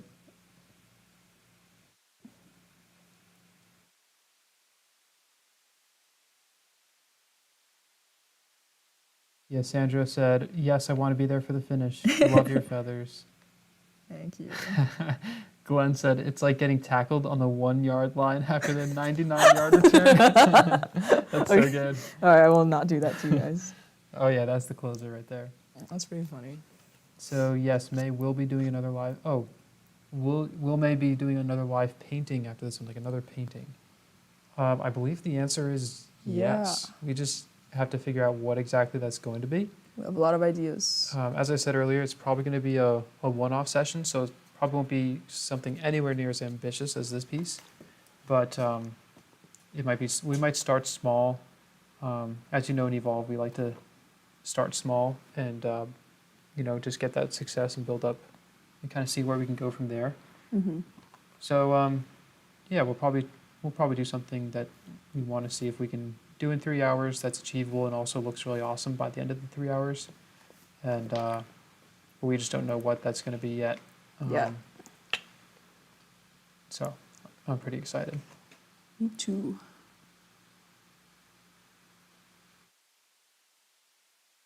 And who knows, maybe it'll be my turn to get up there at some point. That'd be fun. Then I proctor instead. What's that? And then like I'm like doing the live chat instead. And Yeah. you're, like up there painting. And then I withhold all the information from you. That's right. Oh, how the turntables. You'd see everything, all the comments.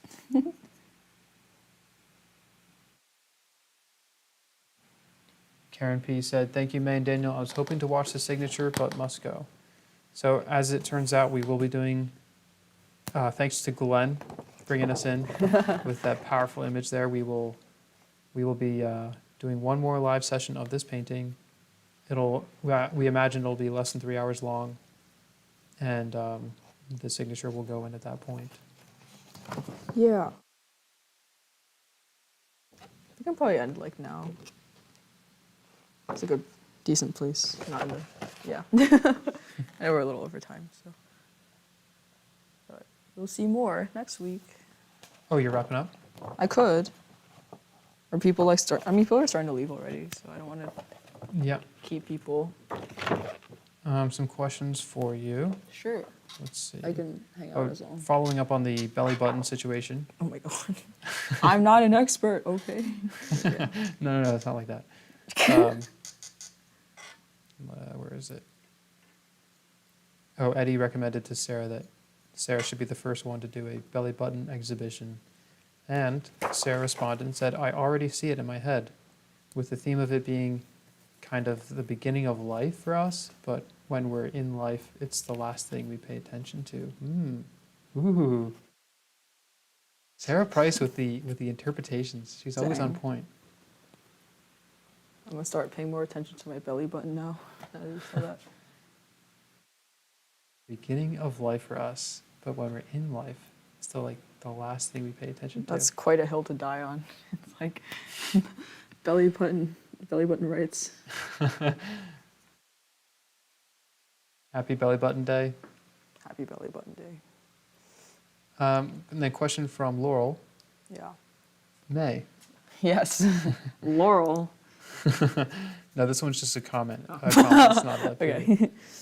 May, have you thought of adding a subscribe button on your website so people can see when new works are posted? I could do that. It's a good idea. Build up like a little newsletter or something? Mm-hmm. Thank you. I will try to see what I can do with that idea.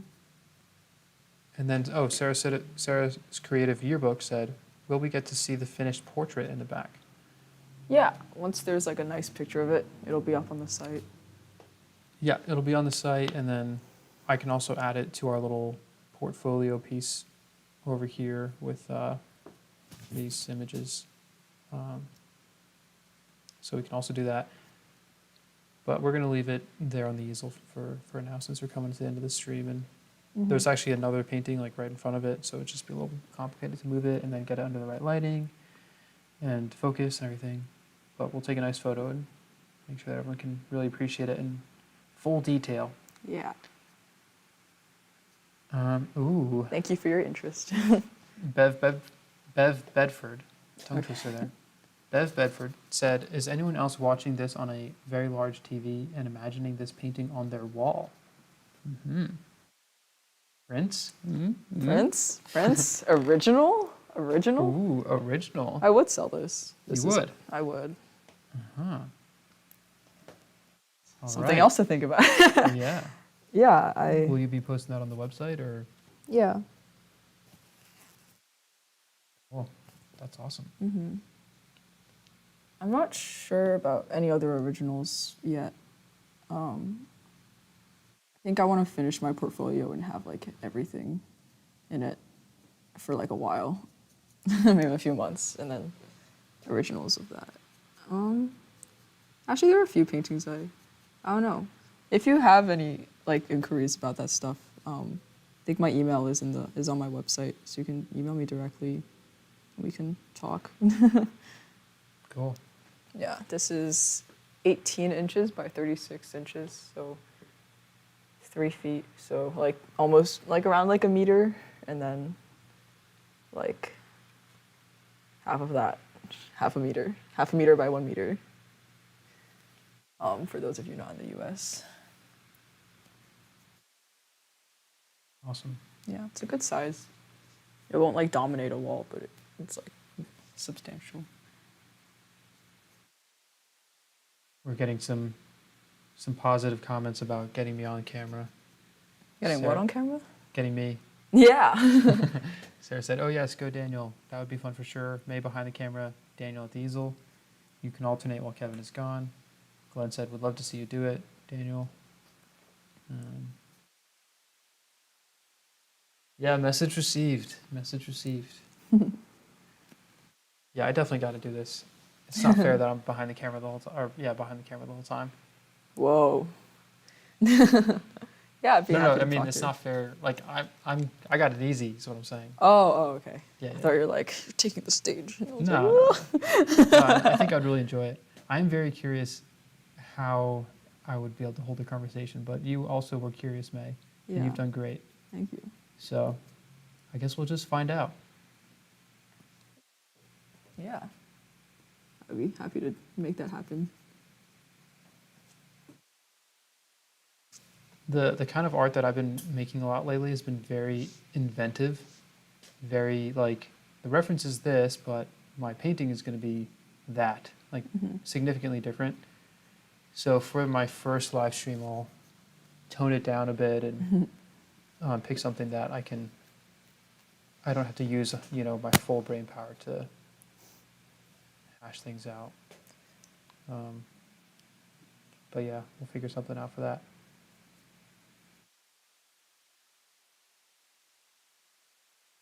It'd be really fun. Yeah.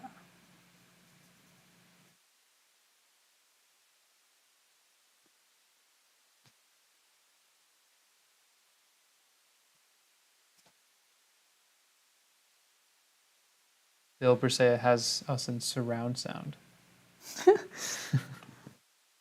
Not sure if I wanted to know that. I don't know how I feel about that. I mean, as long as he feels fine about that, I feel fine Yeah. about that. We don't have a, perfect sound engineering going on over here. But It's pretty good.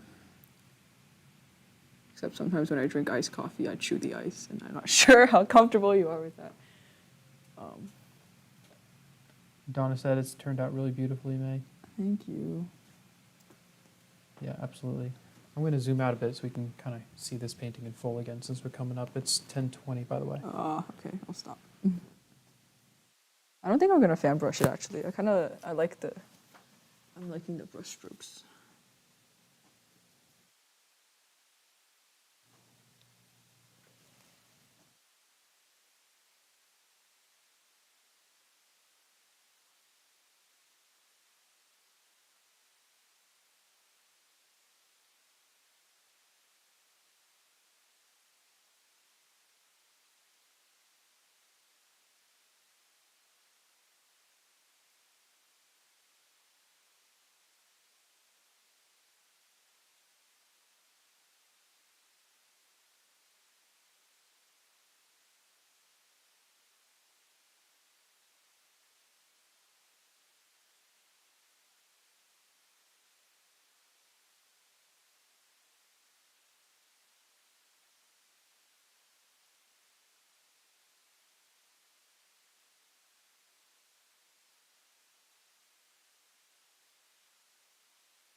Question from Sandra. Mm. Will the fan brush disturb all your wispy feathers? I know it's a very light touch, but I'm not going to use the fan brush after this. I've decided. okay. Gonna let that texture show through? Yeah, it's like a lot of the paint is like thinned down, so nothing's really like chunky, and the brush is making these nice like wispy like marks, just like by virtue of Mm-hmm. like its own material and stuff. So Mm-hmm. I'm liking it. It looks like nice and organic, the way a wing should look. And since it's like thin, even if I don't have any paint on my brush, I kind of like just like draw it like in the more like thin down paint, and I can make like all these nice like shapes. You probably can't see it from there, but I can put in like a lot of like cool translucent like textures, and I'm really enjoying it, like how it looks. So.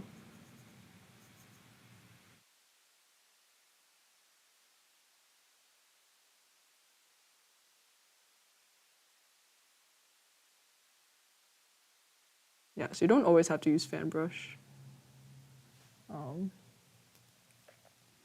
Generally, it's just for like polishing the surface of a painting. But if you have effects that are like very dependent on the surface of the painting, having some variation, then it's pretty like case by case, I think. Mm-hmm.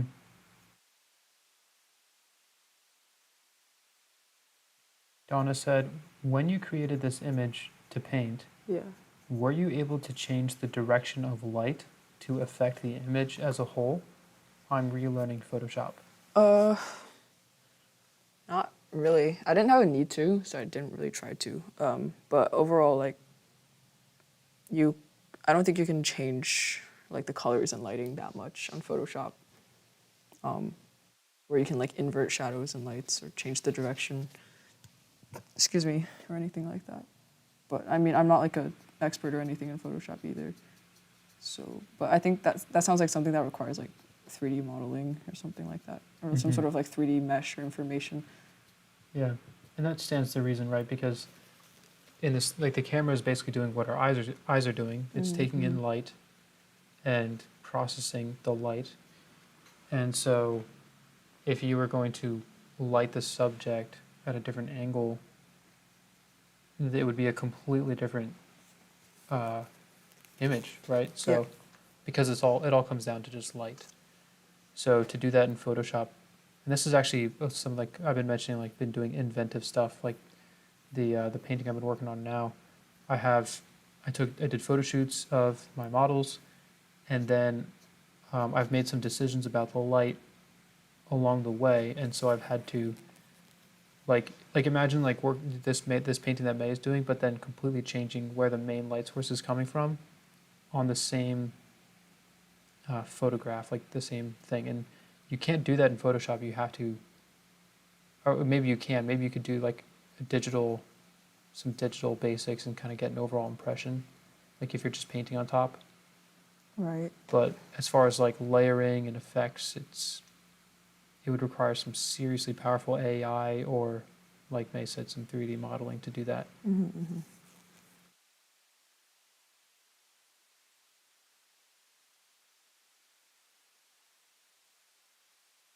Okay. I will stop now. Okay. Yeah, that's good. I'm pleased. I lied. There's some stuff. It's funny how when you say you're done, I'm like you picking up suddenly my see brush things. as I say that. Well, Yeah. it's a very okay. natural thing. It's like the moment you say you're done, you suddenly start seeing things. Bill's asking me, Dan, did I photograph live M's, as in models? Yes. They certainly were not alive. They were very much alive. I mean, yeah. You have something you want to tell us? So yeah, I just found some friends to use as models and reached out to them and had them come in. I gave them a costume to wear. I had the whole lighting situation set up so that when they came in, I could talk to them about the role that they were going to play, the expressions I needed them, and I'm just said, "Oh filling yeah, in the we background. live." Nothing special. What? I'm just filling the background. It's nothing special. Okay. Oh, as opposed to procuring from the internet. Yes. Yes, I photographed them myself.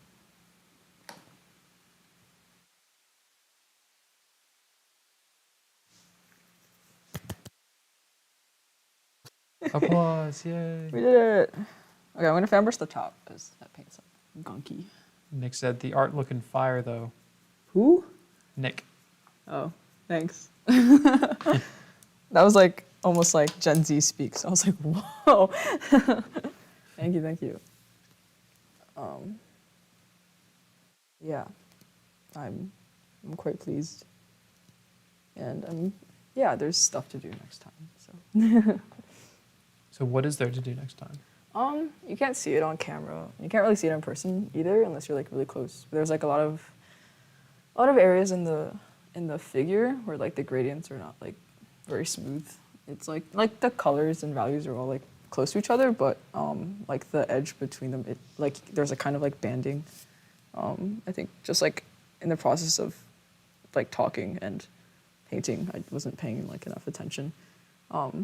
So just have to smooth out a bunch of gradients. So it's not going to be very like fun to watch. But, and then I might add more special effects to the wings. We'll see. I did mix this like nice little blue here that I was like thinking about using, but I think I'm gonna like hold off. Yeah, on wait. that What is this blue? You didn't paint that blue. You didn't put that blue in at all. No, I like mixed it because I was thinking about like, because I expanded the value range a little bit with like this, but I was like, what if I expand the value range and I do a temperature shift and have this in like insane like highlight places, but like we ran out of time. So. I mean, we didn't run out of. I mean, I don't know. I'd rather. I don't want to like mess with it right now. It's like a very, very stark departure from the rest of the palette. So I don't want to like start something so. So drastic. So drastic, and when we're over time. So. For sure. Yeah. Cool. Phoebe said it's really three-dimensional, and Bill said this is phenomenal, inspiring. So, thank you. I'm glad it has that effect. Great work. Sandra said you should be pleased. It would be great to watch May paint the final piece of the puzzle. Yes, and you can see me try to do my signature on the first try and probably fail because I'm still like not that good at doing my signature. Where do you think you're going to put the signature? Probably like here. Okay. I don't know if they can see Just that. like resting over the arm, kind of. Yeah, usually I do like bottom right corner, somewhere in that area. Okay. Probably like overlapping the arm a little bit, like there. Okay. Cool. Yeah. All right. Well, we are at 10:30, so let's wrap this up here. Thank you very much, May, once again for a wonderful stream. Thank you for letting us psychoanalyze you and talk about your gremlins and I don't want to think about that. Kevin voices in your head. Belly button gallery. Let's see it happen. We'd love to be there. Yeah. So I think just trying to recall. Oh, Bill's story. Bill, thank you for sharing your story. That's awesome. Much appreciated. Oh, I just got a text from Kevin, looking out for you. Oh He boy. said, I believe May wanted to take next week off. Maybe check with her. What's going on? Just it's like it's like August, and like a lot of my friends are going back to college in like other states that are very far away. And one of my very close friends is actually leaving. He's going back to college on August 19th, and I have work next weekend, and like on Friday and Saturday, and also I'm like here on like Sundays. Usually like for the live stream, but he's like not here for like all of this week because he has like an internship in like Austin, and then he's coming back. But I have like work for this whole weekend. But then like after that he has like, then after he comes back he has like one more week I think, where he still has to work his internship, and so he won't be free during the day or anything. So like next Sunday is kind of like the only time I can see him before like Totally understand. goes. Absolutely. Yeah, I almost totally. forgot. I feel terrible. No, it's totally good. Absolutely, Yeah. no problem. Yeah. Look, I mean, we're like, you're the one making these paintings. We really appreciate it. It means a lot to us. Even the people in the chat here are just saying, just skip a week and reschedule. Glenn said we can wait a week. Sandra said we can wait a week. Thank you. Bill said, "You paint it, we will come." So It's good to know. Thank you Yeah. very much. we don't want to be, Yeah. making you suffer at our expense. So Yeah. Just Um, it's August, that's yeah, crazy. time flies, Time right? flies. Yeah. Yeah, and the people in our life are really important. So that's Yeah. important to us. Too. Thanks, Cool. you guys. A final Yeah. question for you from Joshua Young. This is the last question we're taking. Okay. Hey, just got on. Hey, just got on. Oh. Where are you selling? Where you're selling your art? Where are you selling the art that you're doing now? This one? Like this piece? Yes. It probably on my website. But I mean, it's not up there yet because it's not done. But Yep. yeah, it'll be on my I'm just gonna website. drop in the website here again for everybody. Yeah. MayJung.com. There's like a section for prints, and so it'll probably be up there as well. And if you're interested in the original, there's like a contact section where you can like basically email me directly, and we can talk from there, like privately. So, Awesome. yeah. Yep. And then for those of you who are not Evolve students, the live webinar is this Tuesday, so reminder about that. And I'll drop in the comment into the description of this live stream so that it's accessible to everybody. All right. Thank you, everyone. We really appreciate it. May, thank you again. Awesome, awesome work. That wing is beautiful. Thank you. And so we will not be here next week. The following week, we will jump back in. Awesome. All right. Cool. Take care, everybody. See you in 2 weeks. Thank you for sticking around. Yeah. Yeah. All right. Take care.